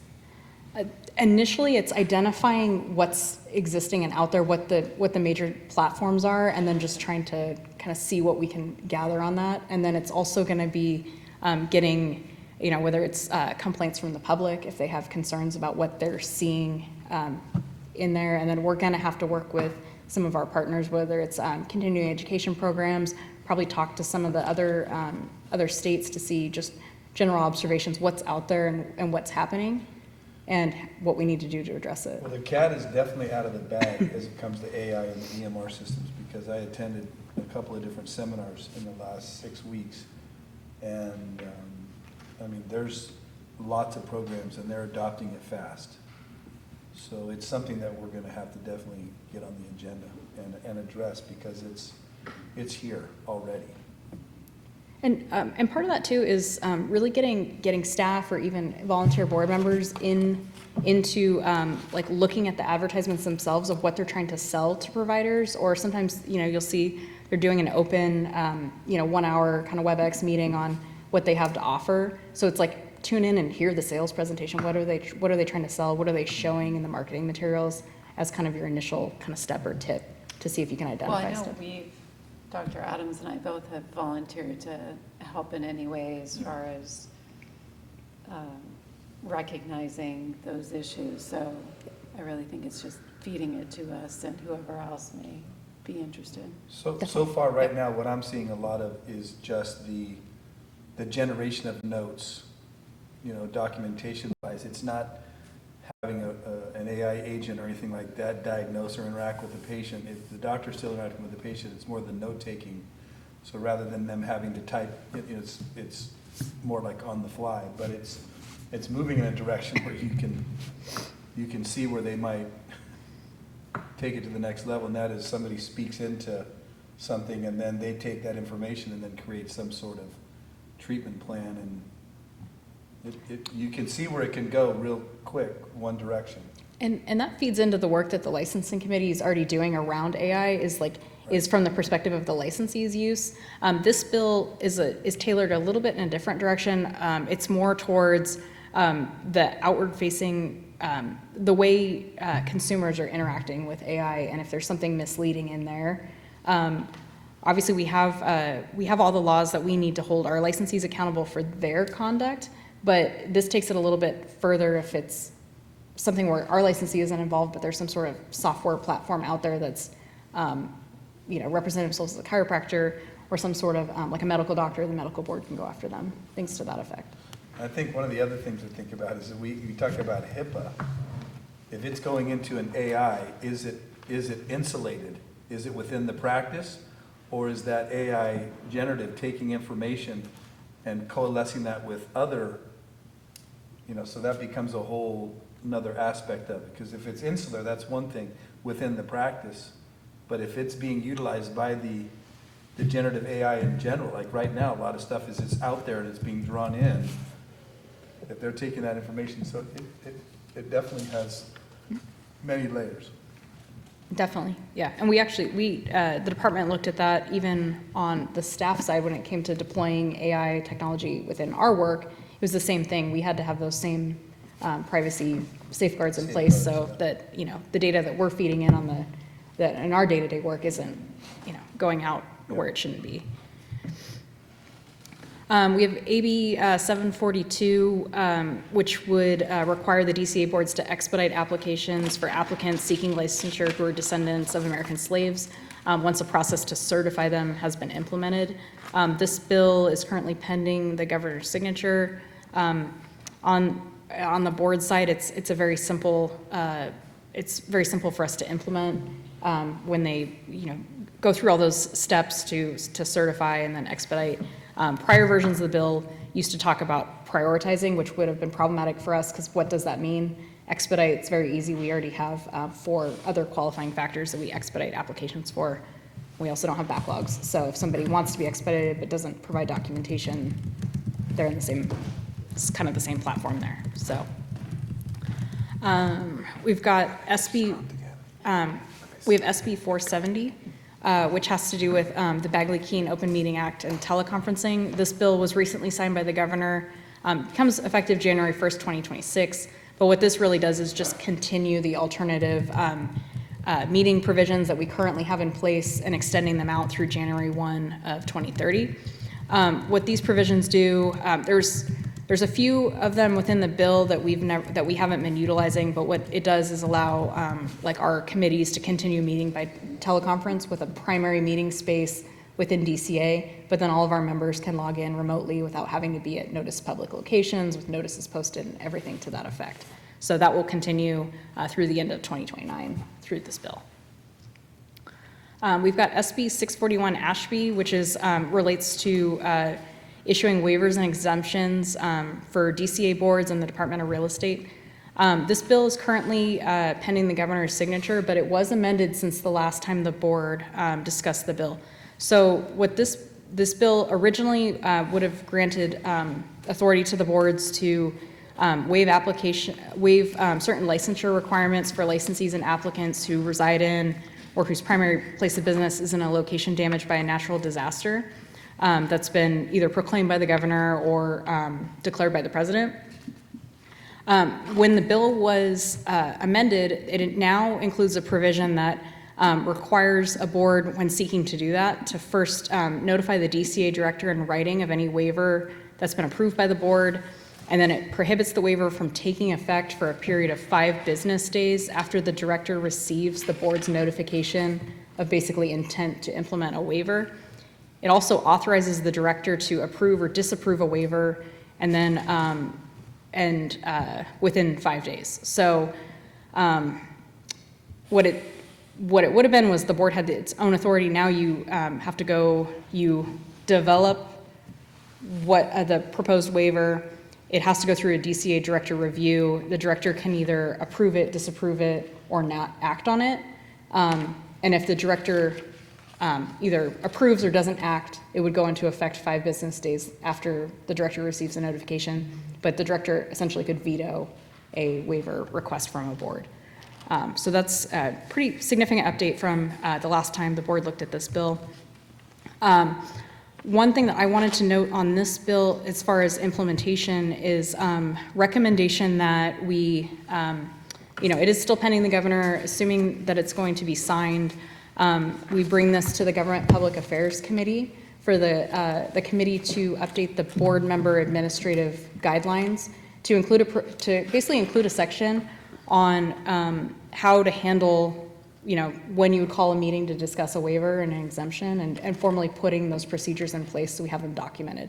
Because what we may potentially see is when this bill goes into effect, throughout every year, we get a number of natural disasters, unfortunately, in California, some severe, some more localized. But how do we handle those requests when we start receiving them of when would you call a meeting and basically try to exercise this authority? So that's our recommendation as it relates to implementation, is let's update our board member administrative procedure manual to formally describe the process of, how that comes to be, whether it's, the vice chair and the chair, discuss it and then decide to place it on an agenda. But let's formalize that and document it so that we've got something procedurally that we can use. Do you have proposed language? Not yet, but I will. Okay. Yeah. SB 744 is a pretty simple bill. It was actually recently signed by the governor this week. It'll become effective at the beginning of the year. But all it really does is continue to recognize any of the schools that have national or regional accreditation as of January 1, 2025, to basically retain that recognition through July 1 of 2029, accrediting agencies, provided that they continue to operate in substantially the same manner as they did at the beginning of the year. And then we also have SB 861, which is pending the governor's signature. This is a very large cleanup bill relating to DCA, but within that cleanup bill, it includes our proposal to add DCA to the list of programs with statutory authority to receive criminal history information from DOJ and the FBI. By adding the board to this list, what it does is it gives us explicit authority to receive certified arrests, convictions, and other documentation that we need for our applicant and licensee investigations. Right now, sometimes we run into a little bit of challenges with certain areas where we're trying to get documents, and we have to sometimes go through either the Attorney General's office or use Division of Investigation to assist us. This is going to give us a little bit better authority so we can get through some of those hurdles when an agency isn't wanting to release documents to us. So we're anticipating a signature on this bill, and it would be formally become effective at the beginning of the year. And there's probably some cost savings associated with that, time delay. Yes. Cost savings. Definitely, yes. So just a brief legislative update. It was a pretty light year for us. The major pending bill, the 2-year bill, is the animal chiropractic bill. I'll have an update on that at the next board meeting. Questions, comments from the board? Actually, Christina, can you go back to SB 470? With the committees, do we still have to provide our address of location? Depends. I missed that. Not for committees when we notice them using the provisions of this bill. So Okay. the board still always has to have has to participate from a noticed public location. But the way our committees are set up, they qualify as an advisory body. So when we do those advisory body meetings, we can have a public meeting through WebEx. Staff sets up a public meeting space within DCA headquarters that we can use. But the members have to be in a place that's Correct. accessible by the public. Right, for committee meetings only. Great, okay, Yeah. perfect. You can log in from anywhere, but with a video connection. Yeah, okay. Just as long as there's a public place where somebody can attend. Right, which we use DCA for that. Yeah, Right. which is, that'll be very helpful. Yeah. Comments, questions? Okay, public comment on item 15. Dr. Green, come forward.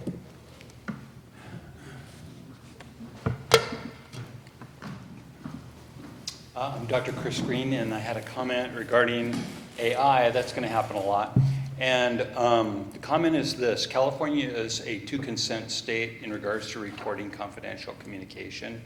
And if you have AI essentially memorializing the conversation, like the history between the doctor and patient, in essence, you are recording that conversation. And so that's certainly something that's going to have to be addressed, and I know this gets into the legal weeds big time. But if in fact that could potentially violate the two-consent law, then we would certainly need some guidance on that as far as providers and if they're using that sort of EHR. Do they have to get consent from the patient to utilize that technology? That's something that we need to take a look at. Okay. Thank you. Thank you for your comment, appreciate that. Any other public comment? Hearing none. Were you wanting No, a motion on 15, or is that just more informative? for you? Just an informational item. Excellent, okay. Moving on to agenda item 16. I already had previously announced it, should I reread that? So review, discussion, possible action on comment period regarding counsel on chiropractic education, proposed revisions to sections 1 and 2.j of the CC accreditation standards for chiropractic programs. Ms. Walker. Thank you. The Council on Chiropractic Education is proposing 2 changes to the accreditation standards to Section 1 and to Section 2J.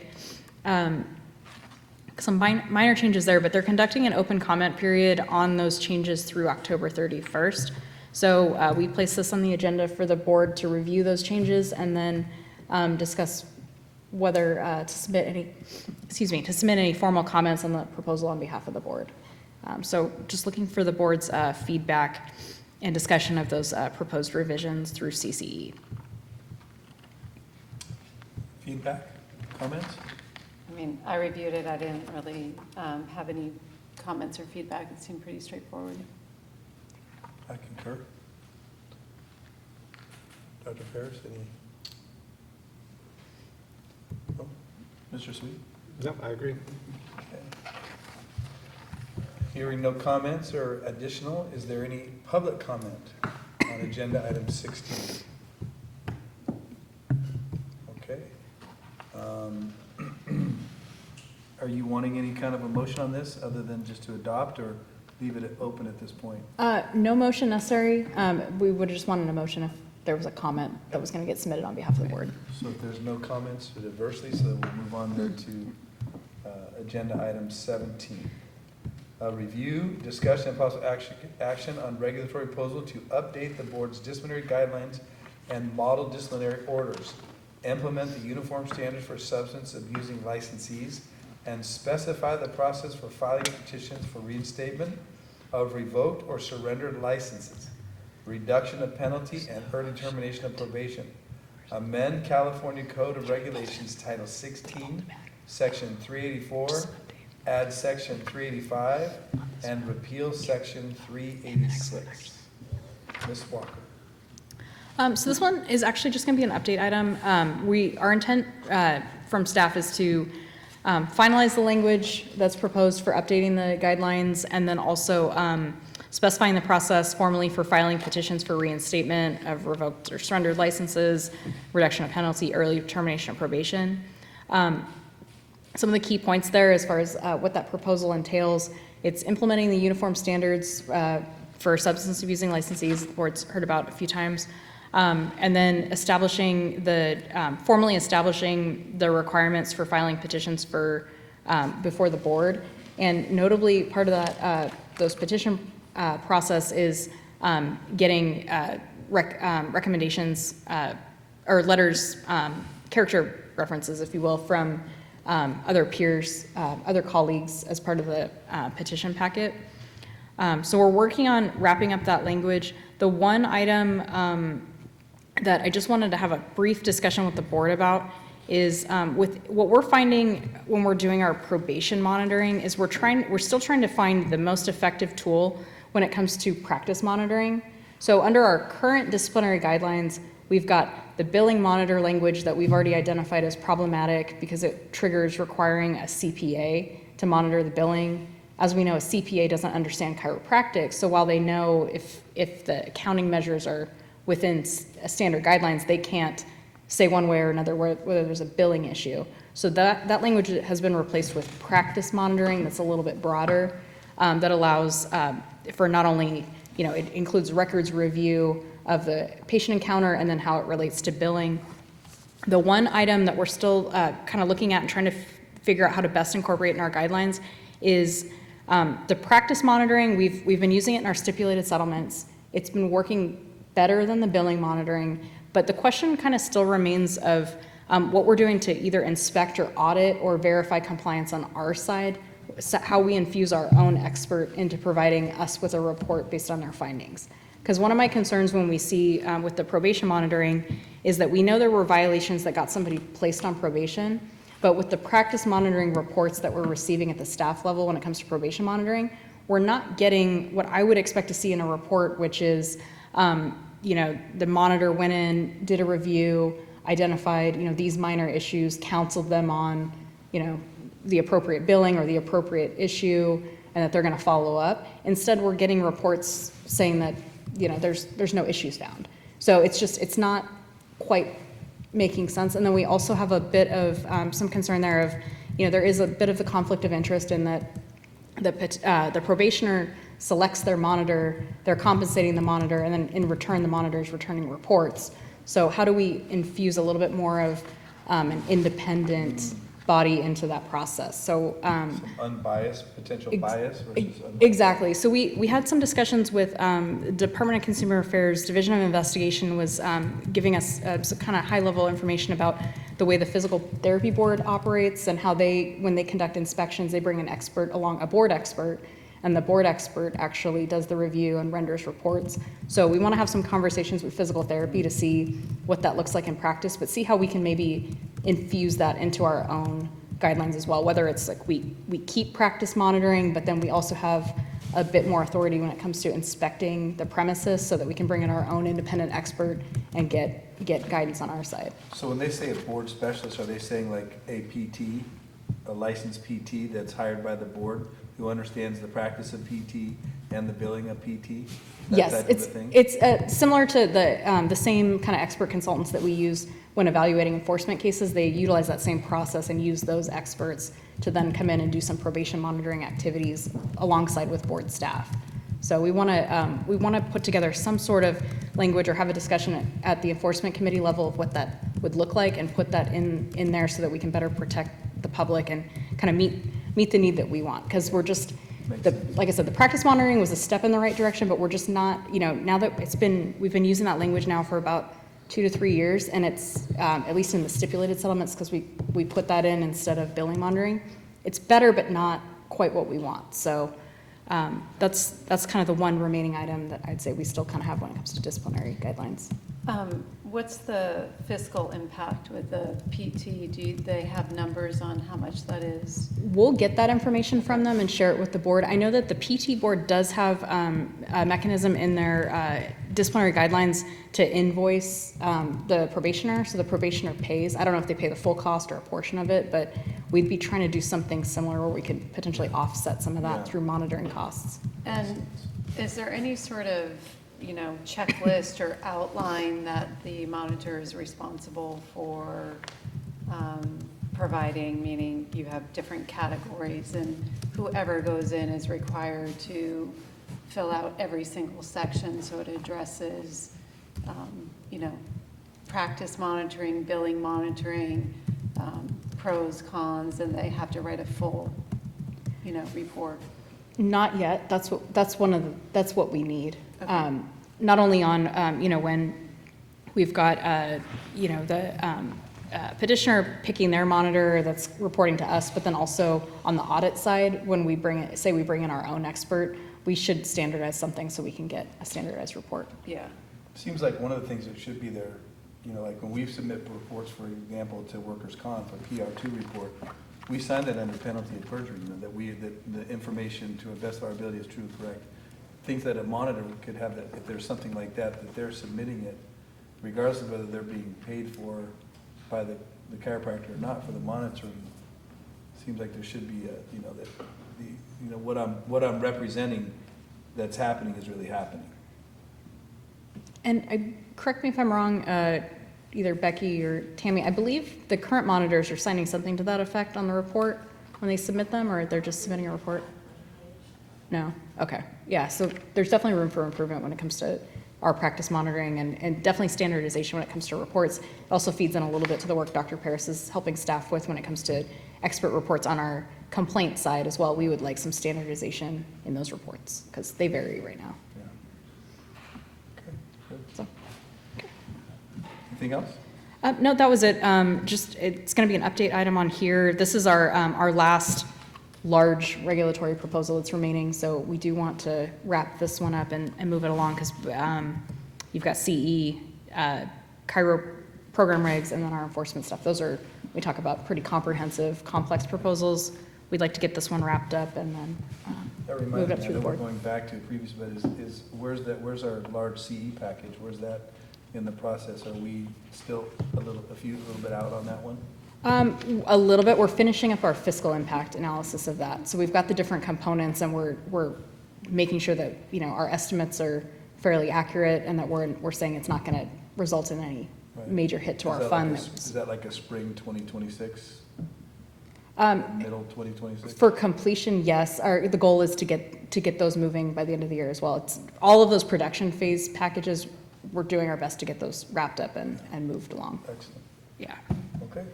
Questions or comments from the board on agenda item 17? Public comment, agenda item 17. Dr. Green, come forward. I'm Dr. Chris Green, and I just want to make a comment on the practice monitor. I've served as a practice monitor for the boards in Wyoming, Colorado, and Arizona. And I think you could structure it to where there is a format that somebody who served as practice monitor could follow. It doesn't have to be quite as detailed as an expert consultant. However, it should be structured in almost a checklist format. I have done practice monitoring where I just did paper review and then also on-site. When on-site is indicated, meaning that the practice monitor goes to the provider's facility and spends a morning with them or the whole day or whatever, when that was indicated, that was very, very important for a proper assessment of the individual, the respondent. And that's something that just isn't intuitive for any chiropractor. They certainly need to be trained on what to look for and how to do that. In most states, the respondent is responsible to find their practice monitor, which is difficult because they also are supposed to pay them. And how are you going to find somebody to come spend the day in your practice and you not know them and you're not supposed to know them? It's supposed to be totally independent. It seems like it would be a good idea for the board to create a pool of monitors, kind of like it is with the expert consultants, especially with the size of the state of California. We certainly would want to have them geographically, dispersed so that they could go to visit that chiropractor's office. I think that without question, it's ideal to have the monitor do an on-site observation of how they're doing their documentation, who's doing the intake, who's doing the examination, and really get a sense of how that respondent is improving whatever it is that caused them to have the practice monitor in the first place.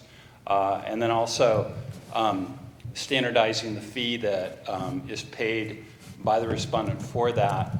There are some organizations out there that provide that whole monitoring process. I'm sure the board's familiar with, there's only 1 or 2 of them out there. And they tend to be very expensive to the point where it's almost cost prohibitive for the respondent altogether.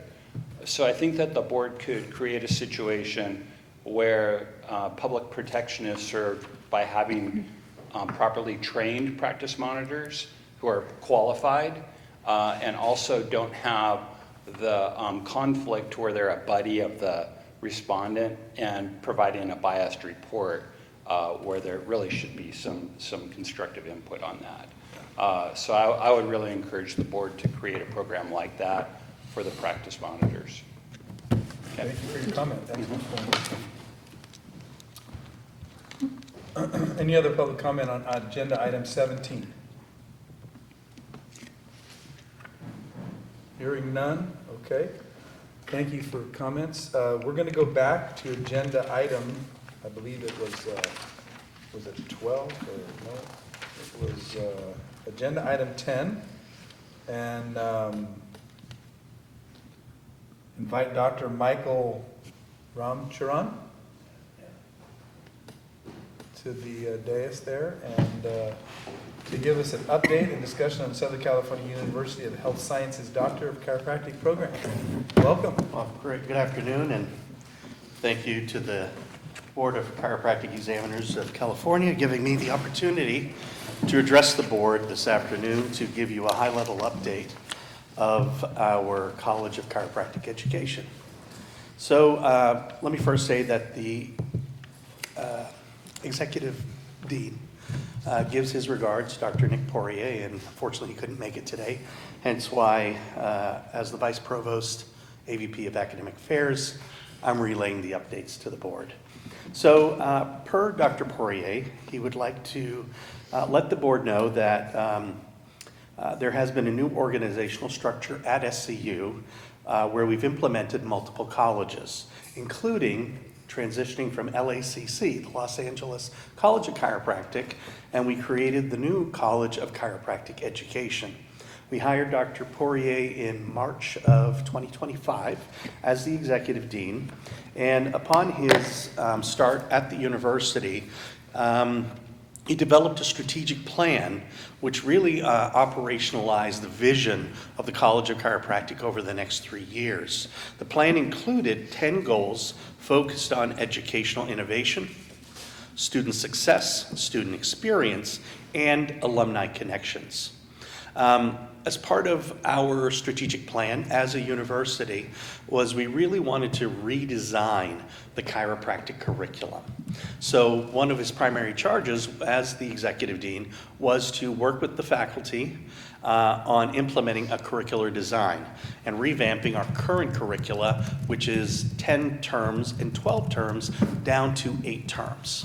And as we know, the educational environment is very competitive in chiropractic education. The University of Pittsburgh has launched a program that is 8 terms. Parker will be launching a program that is 8 terms in duration. So there's a model in chiropractic education in reducing the number of terms, meeting the competencies for the learner with a reduced number of terms. So as a result of that, we've decided to follow that suit.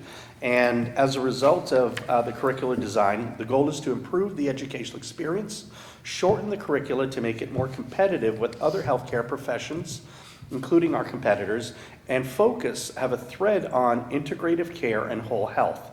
The new curriculum is expected to start fall of 2026. Dr. Poirier also would like to thank the board for the changes made to the regulations. We wouldn't have been able to make our curricular improvements without some of these changes. And of course, I personally want to thank Dr. Daniels for the wonderful conversations that we've had with the board as well that helped shepherd that process. We knew that attendance was a huge issue for us, and there have been modifications with the new regulations when it comes to attendance. I'll move on to geographical expansion. So as a result of developing the new College of Chiropractic Education, part of the university's vision as a leader in whole health is we'd like to geographically expand our chiropractic program to other states. And the first state that we're going to geographically expand into is Arizona, starting in the Phoenix area, starting spring of 2026. A new chiropractic program is starting in the Phoenix metro area in January 2026, and other locations are considered for the near future. So I'll just give you a high-level overview of the College of Chiropractic Education vision for our programmatic expansion over the next 3 to 4 years approximately. As I said, Phoenix, spring of 26, Denver, fall of 27, Seattle, fall of 27, Las Vegas, fall of 28, Salt Lake City, fall of 29, and then we're also going to be expanding to San Diego as well. That date to be determined. So that just gives you a high-level vision of what we'd like to do with our geographical expansion and our model. Yes, sir. Could you repeat those once again? Oh, sure. Sorry if I'm going a little fast. A little slower. For you, Dr. Adams. So, Phoenix, spring of 26. Denver, fall of 27. Seattle, fall of 27. Las Vegas, fall of 28. Salt Lake City, fall of 29. And then San Diego, to be determined. And these are all just highly tentative dates, but these are the geographical regions that we would like to expand into.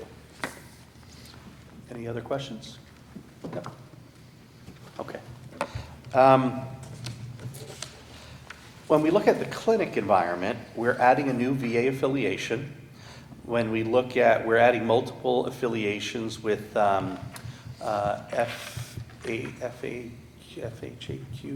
those federally qualified centers.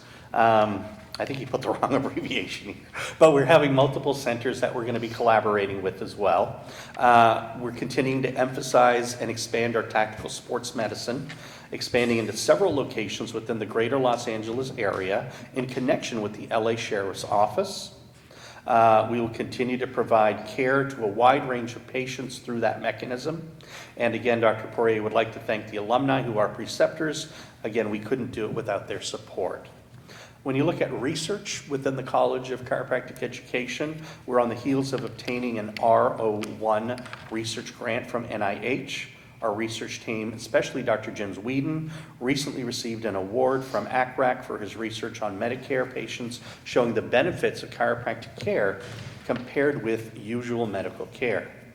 And finally, from our alumni, we appreciate our alumni who continue to support and connect with the college, many who come and present at clubs and other activities. And again, we thank them for their continued support and giving back to the school.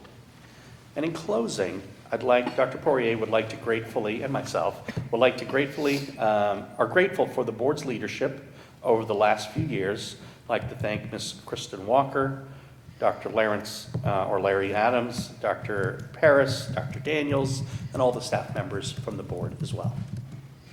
Thank you. Thank you. Any questions? Thank you. Questions? No? All right.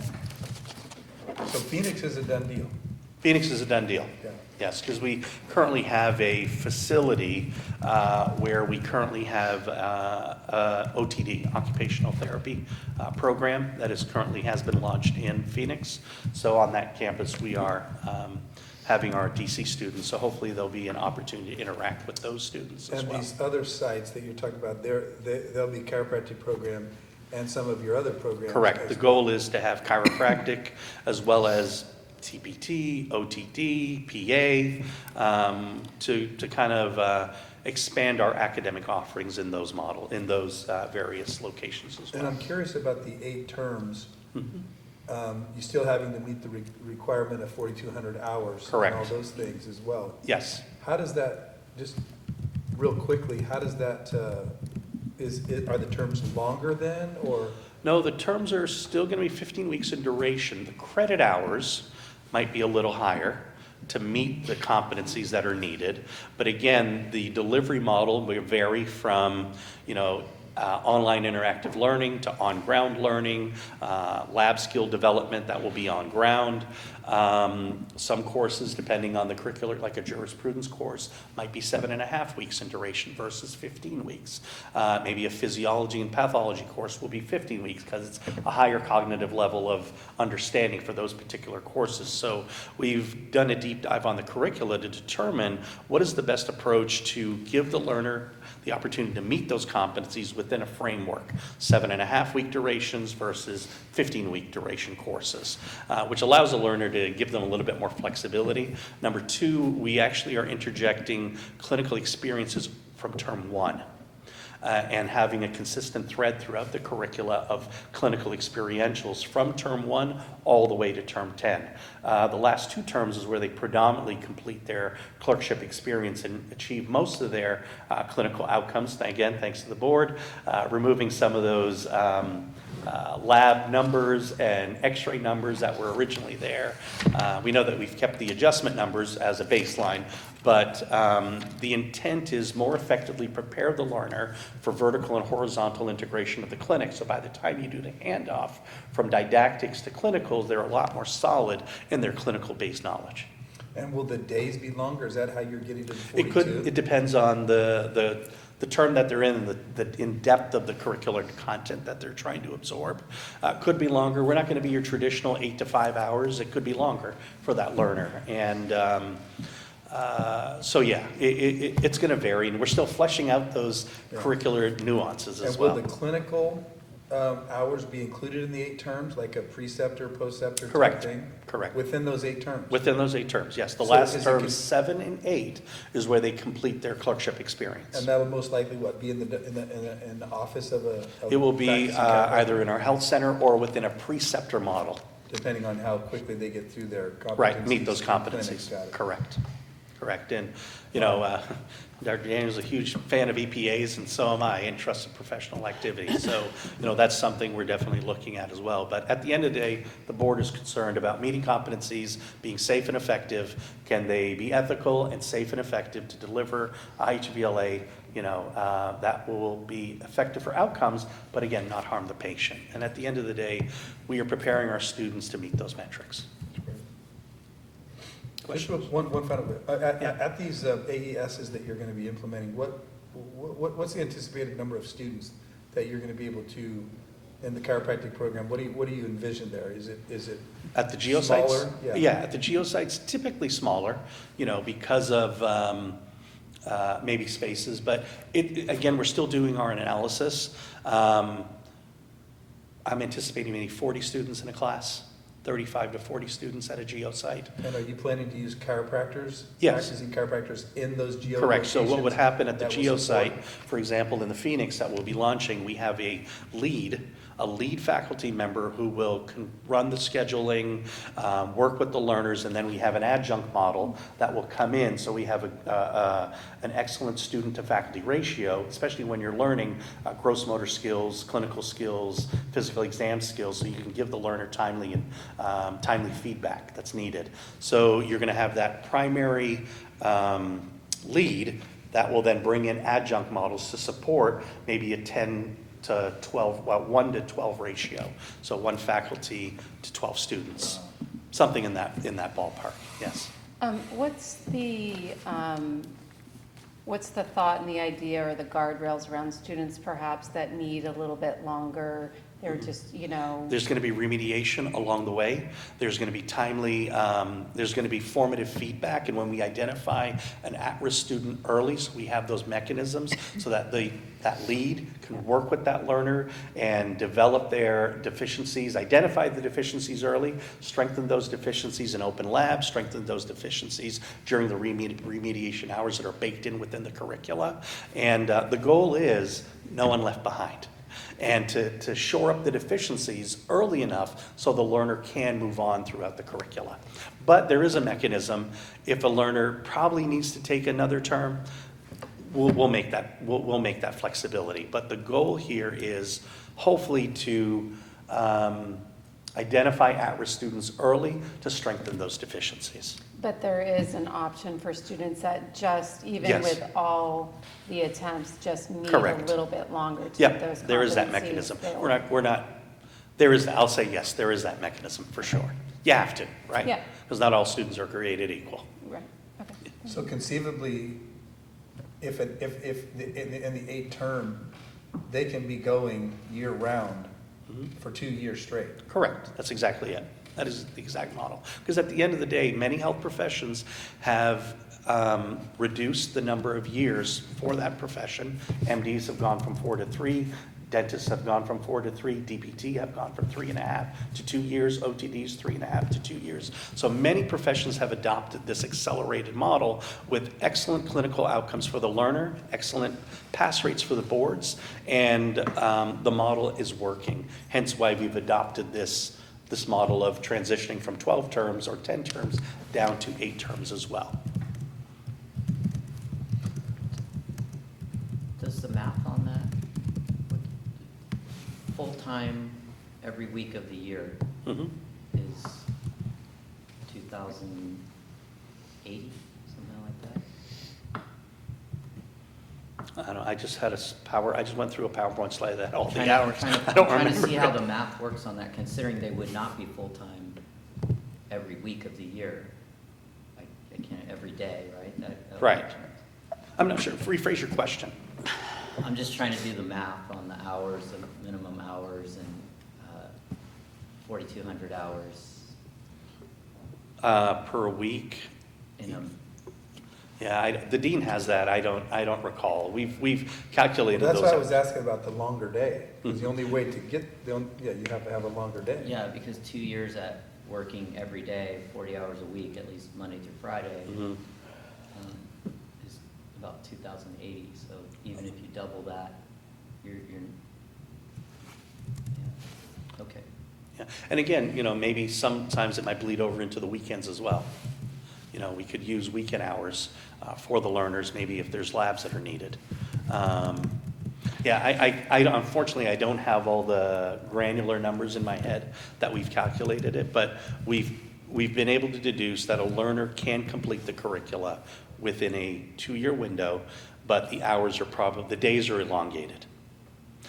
Either the days are elongated or the credit hours are a little, like right now in our traditional program, a learner might complete 21 credit hours in term 1.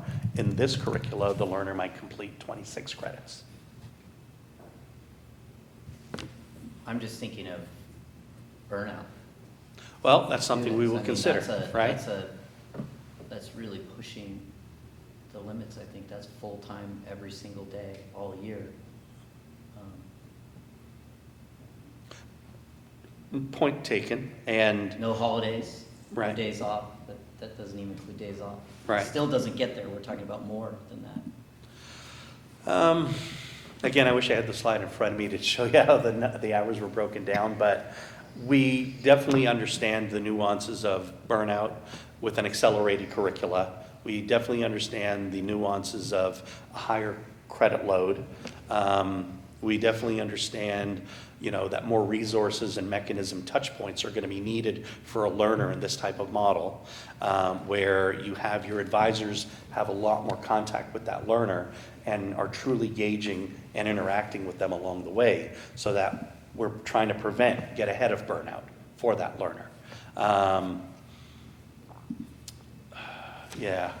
Do you have off the top of your head kind of a lot of the other programs that you mentioned that, went from 4 to 3 to 3.5 to 2? What are the mechanisms that they've used to address sort of burnout? I think the key for a lot of those accelerated programs is assessing the learner more frequently and having a advising model where students have a dedicated advisor that meets with them on a frequent basis. So it sort of comes down to like what causes burnout, Burnout, really. right. Is it just the number of hours, or really is burnout more associated with feeling like you're failing, not having the support, not getting the feedback, not getting the help? Right. From what you're saying, the issue of burnout is greater than just how many hours I'm working a Correct. day. It's a multitude of things I think that contribute. And our goal is hopefully to have those individuals in place, like the program lead and adjunct faculty model, that's going to provide more advising to our students and have more touch points and identify where intervention is needed early so that we avoid the burnout or somebody dropping out. And certainly a student on their own could say, Yeah, for sure. I'm doing 3 a year, 3 terms, taking a term off, and do it over 4 years in a sense, just like med school used to be. Right. And choose to have that summer off, if you will. Right. And again, I think students are gonna, they know that, 8 terms is gonna be an accelerated model, and they're gonna have to have that mindset also, that they can do this type of curricula. But we're gonna have mechanisms for off-ramping if needed for a student to support them along the way. Excellent. And within the program design, as far as the, day-to-day, I assume there's a shift in sort of how the content is presented, obviously with more formative, feedback, the idea of chunking, those concepts, I assume, are going to be very heavy in the design of the curriculum. Correct. Which is going to really kind of shift how much material someone can absorb because of the chunking that happens associated with the formative feedback. Well, to the chunking, to your question, we're going to have, we've baked into the curricula also board prep along the way. So we're going to assess our students on their skills to pass the boards on the various not steps, but parts, medical school steps. So the parts for national boards, which will also help us identify after their year of basic sciences, which students are at risk. How do we shore up those deficiencies before they actually sit for the board exam? Again, if you're learning, as we all know, students that learn in chunks, they remember today and forget tomorrow. But at the end of the day, we're trying to build a curricula where students are retaining concepts versus remembering a grocery list and it gets forgotten by the next week. So the curriculum is going to be a lot stronger where repetition is key along the way for that learner as well. And we've taken out a lot of the fluff, as well. Like chiropractic school, I think students learn a lot of stuff. Like, I'll frame it this way. Need to know, nice to know, don't really need to know at this point, right? We're not developing experts. We're developing competent chiropractic students.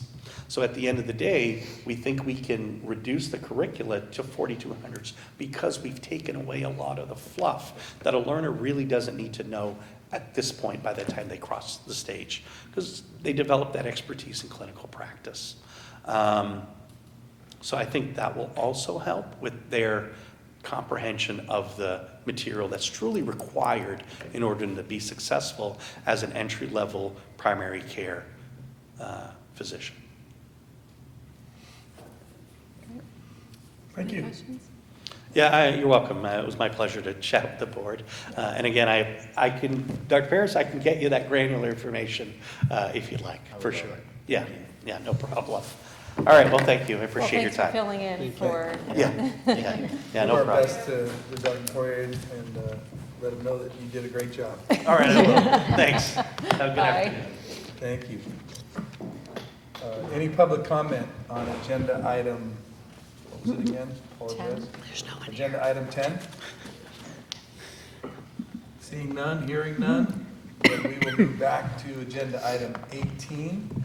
Discuss and possible action on board's 2026 sunset review. Ms. Walker. Sure, thank you. So this, again, is going to be an update item. Our original intention was to share a draft report, but then kind of we're developing it, but in kind of reflection on it, we haven't vetted any of the sections formally through any of the committees, so it felt a bit premature to release a public report that the committees themselves haven't vetted yet. What we're looking at is basically over the next, you're looking at about 45 days that we've got to get this report done through the committees and then approved by the board. We will, through that formal approval process, then also be requesting a little bit of delegated authority to the chair and vice chair to make any necessary last-minute changes to that report. But pretty comprehensively getting that approved about 45 days from today. We've been working with the committees. We've got a few meetings on the calendar: enforcement, licensing, and government and public affairs are the 3 committees that we've assigned out sections of that report. So staff will get those off to the committees so they can begin their review. And then likely on those 3-member committees, probably going to be requesting that 2 members kind of volunteer to be a working group within there so we can exchange some emails and avoid and be able to have those kind of offline discussions as we wrap up those portions before bringing it all back together before the board. I did want to highlight a few kind of important upcoming deadlines. Relatively hard deadline, but with a little bit of flexibility there is upcoming on Tuesday, November 18th. That's kind of our due date to get the majority of our content over to DCA's Office of Publications Design and Editing. What they're going to be doing is assisting us in actually developing the report. So when we did the last report, we didn't fully utilize their office like we could have. So we're going to use their office to do some of the design and editing of our report, give it a little bit more of a professional feel. And then the expectation is that they're going to give us a PDF version of our final report by December 19th. And then we'll have the printed copies in-house by the end of the year so we can get them off to the legislature ahead of our January 5th due date. We also, that's the primary piece when it comes to sunset right now. The committee, or the board, has talked about a few items that we want to present as the new issues heading into the report that we want to bring to the legislature's attention. Just to quickly recap some of those. It's addressing the issues with our current fee structure and our fund condition. We've, for lack of a better way of phrasing it, we did what we could to get through the last 4 years when it comes to keeping our budget in line, not going into insolvency. But a lot of those strategies are not sustainable in the long term. So when we initially came up with the fee structure in 2021 and we had the outside audit done, the target number was $6 million per year for annual revenue. Was supposed to be the amount that would sustain us, allow us to repay that bar loan, and then also rebuild our reserve. Instead, as everyone is aware, in personal and business and everything, inflation has really affected everyone. Costs are significantly higher than what they were in 2021, and I don't even think the estimates at that time accounted for how quickly prices have gone up since that time. So what we're working on is a more updated fee structure that we can get long-term stability in our fund. On a strategy perspective, we want to take the same approach that we did in 2022 when it came to the DC fee, where it's like update the schedule, but then also allow for growth. So with our DC license fee, it's set at $336 as the minimum, but it can go all the way up to $500. We want to take a similar approach when we're looking at all of our other fee types so that we're not fixed at one amount, but we can set what we know or anticipate we would need now, but then we have authority through the regulation process to make adjustments over time. So we want to do that. We also, as we've observed over the past few years, the cost effect on continuing education has been substantial, so trying to do something to right set that and ideally lower those fees a little bit through efficiencies and reduce some of the burdens on providers so we can get our total number of courses back up. When it comes to the report that'll be done by the end of the year, we need to, in the new issue section of the report, present the problem, and then we'll be developing our formal report and then our requested language for presentation to the legislature in the spring. The board's also talked about enhancing enforcement tools, and rightfully so, using the sunset process to do that. One of the proposals that's being developed and has been previously discussed with the board is modeling after what the medical board already has as far as automatic revocation authority. so that the board can automatically revoke a license for a second insurance fraud conviction, which we know already requires a 10-year mandatory revocation penalty, but yet we still find ourselves going to hearings just to implement something that's in a statute. So getting automatic revocation authority so we don't have to do that. And then also having that same authority for a conviction that requires registration as a sex offender. The other one that's been discussed by the board was statutory authority for the board to automatically impose a chaperone during pending proceedings involving a licensee who's either been criminally charged with a sex offense or when the board has filed an accusation against a licensee alleging some sort of sexual abuse or misconduct. That one, to my knowledge, I'm not aware of any real existing authority within the department as that exists, so we'd be kind of forging a little bit of our own path, but it's something that I think it makes sense to do through sunset.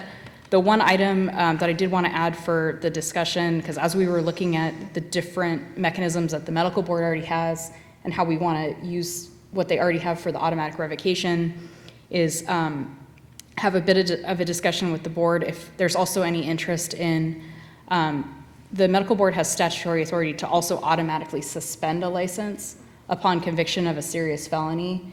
Staff recommendation is the board take a look at that and use similar authority. A serious felony is well defined within the penal code, and it's pretty broad, but you're talking about a felony conviction against a licensee, so the board could potentially try to get statutory authority to do the same thing where you can suspend that license until the case has been heard and a decision's been issued. Is there like days that are attached to that, or is it arbitrary? It'd basically be indefinitely. Like if the board would issue a suspension, it remains in effect until the final decision, or the licensee who was affected by that can basically challenge it and have a hearing on the fact of being suspended and get that overturned. And would it be specified whether it's directly related or substantially related to the practice of chiropractic? Would you have to clarify that? We could change it to be that. What I was looking at for that proposal was conviction of a serious felony, Right. which all serious felonies are substantially related to the practice of chiropractic. I can't think of any of them on that list that we wouldn't make that argument. Okay. Questions or comments? What's that? Is that sufficient for you? It is, yeah. So we'll. I know you wanted a little bit more. Was there anything that you wanted specific on the last item you brought up? No, just if the board was okay with that, because Yeah. as we're building the rationale for the automatic revocations, we can also add that So in. you're formulating language is what you're talking about? Well, more so, we're framing the concept. We are developing language. We're not going to put the language itself in the report. We're going to hold on to that and work with committee staff Right. as we get deeper into the sunset This is process. one of those items using legislation so we can do it quicker. Exactly, Makes sense, yeah. Got it. Mhm. Excellent. Yeah. Okay, any other additional comments on agenda item 18? Public comment on agenda item 18. Anybody? No? All right. Then we'll move on to agenda item 19. We're getting there, folks. Nominations of candidates for the 2026 board officer position. And I believe I turn this over to Sabina. who handles Yes, this I'm process. the lucky one.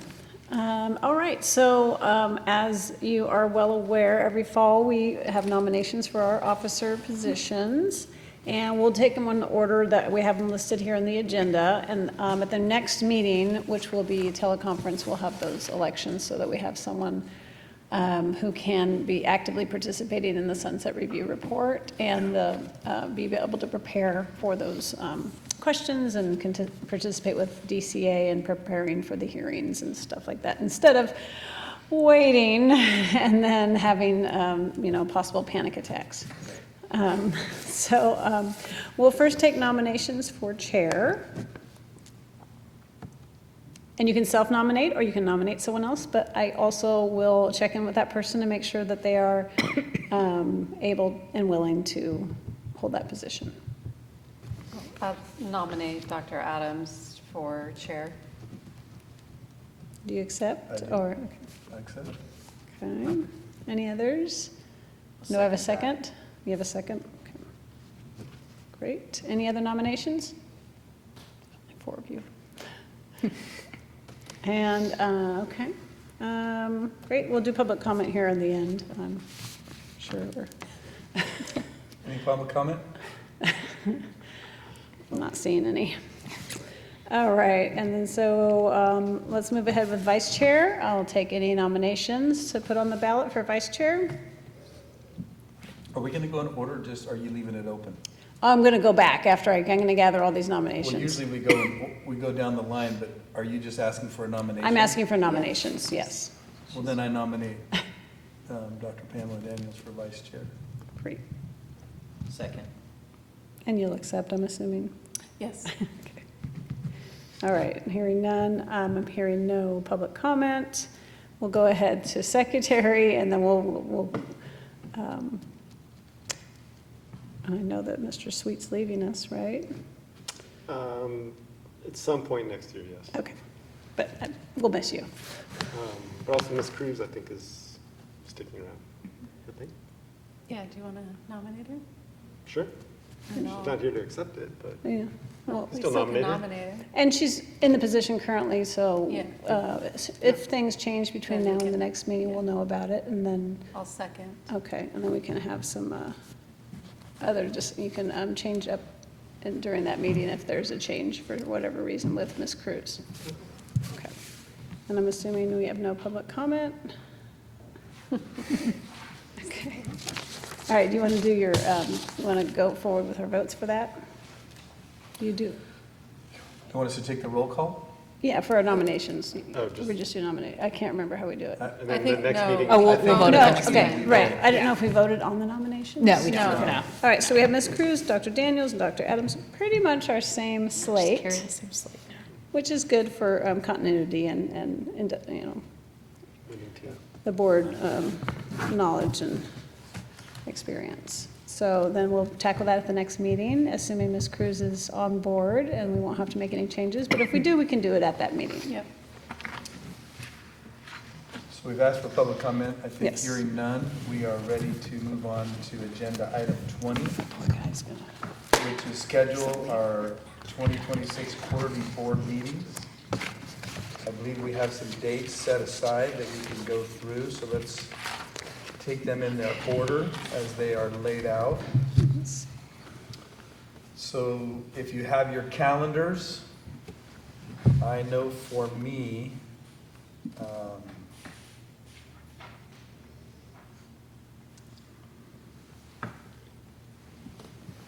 Right now, we're just looking at the January 2026. Yeah, so let's do the January board meeting. 22nd, 23rd, I'm unavailable, that's ACA Engage. Okay. and I'm unavailable on the 29th or 30th. I'm unavailable for all of them except for the 16th. I can do the 16th. I can do the 16th. I believe I can do the Can 16th. you do the 16th?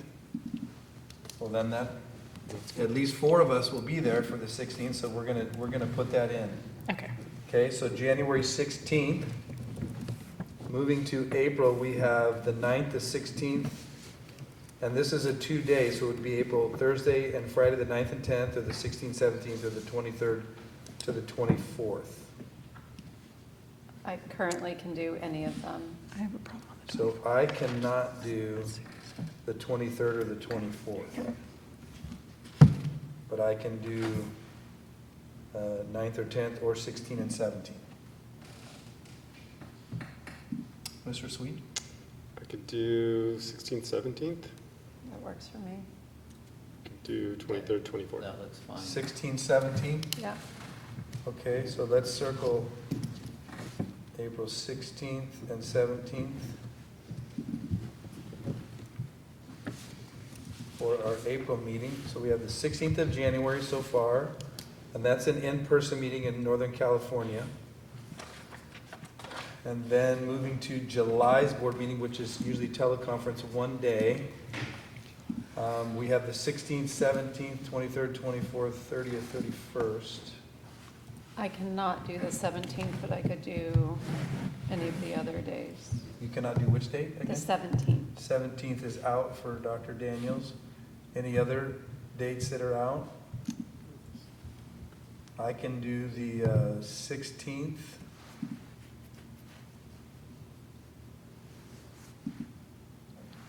Or the 24th. I think I can make any of them work.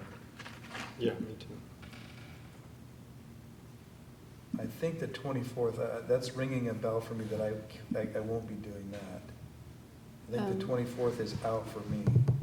About either Thursday, July 23rd, or the 30th? Is that better for Yeah, either of those work for me. Dr. Paris?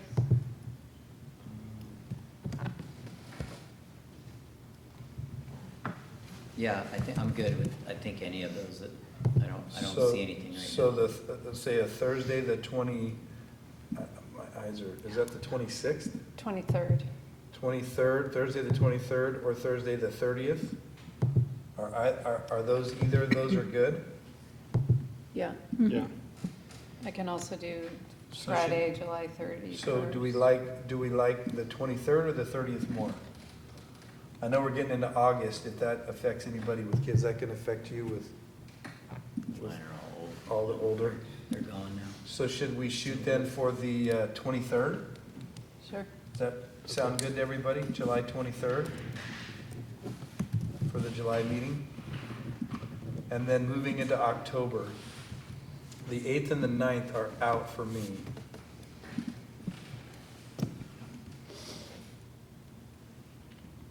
But I can do the 15th, 16th, or the 22nd and 23rd. Yeah, those are all far enough out. Oh, those are all 2 days? Those are 2 They're days, only potentially if- 2 days. They you could, know, like it's this one like got put to one. We And we'll just booked probably- it, is so there a you chance- wouldn't have to there's a chance cancel we'll your be back schedule, here. you know. There's a chance we'll be back here next year if they'll host us again. Yeah, that'd be the intention. Yeah. So maybe the The 23rd is getting closer to, I don't 15th, know. 16th? I kind of am part to the 15th and 16th. Yeah, I can do, That's so far away, that works for me. Yeah. So is 15th, 16th okay for everybody thus far? yeah. Okay, so October? we'll go 15th and 16th. Yeah. All right, I believe we have our dates. And if I could just ask, Yeah. it's close enough, I think we can keep it within the agenda item. Since everyone's looking at calendars, can we look at Friday, November 7th, 2025, around 1 o'clock?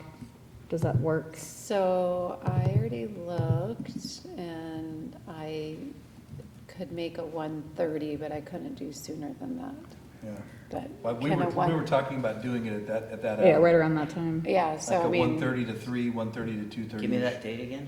November Friday, 7th, November Friday. 7th, around 1:30, Just to do an hour to an hour and a half. yeah, I could just a quick little call. kind of It just probably, get there by it probably 1:30. won't take us the full time, but we want to block that out, right? What Yeah, I would time? block out an hour and a half, but I don't anticipate it even Starting at taking 1:30? 1:30 or 2 o'clock. Okay, I can do that. Yeah, the later I have something that morning that hopefully will be done by then. So I could- would two be 2 better? 2 to 3:30? Let's do, Dr. Perez, let's That's, do, that's a tough one for me to push into 3:30. I mean, ideally, if we could do 1:30 to 3, 1:30 to 3.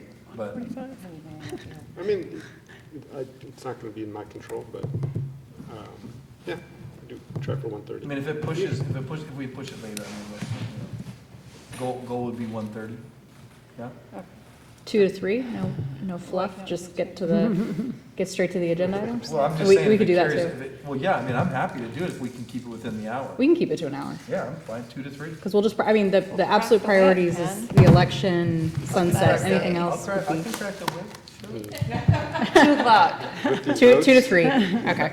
So 2 to 3, 2 to 3, November yeah. 7th. Yeah. We can do it. Because Ms. That work for Cruz you? is also available that day, and Yeah, I'll double I check with just Dr. work till Esling. about noon, so. So November 7th, 2 to 3 p.m. Via WebEx also. WebEx. Yep.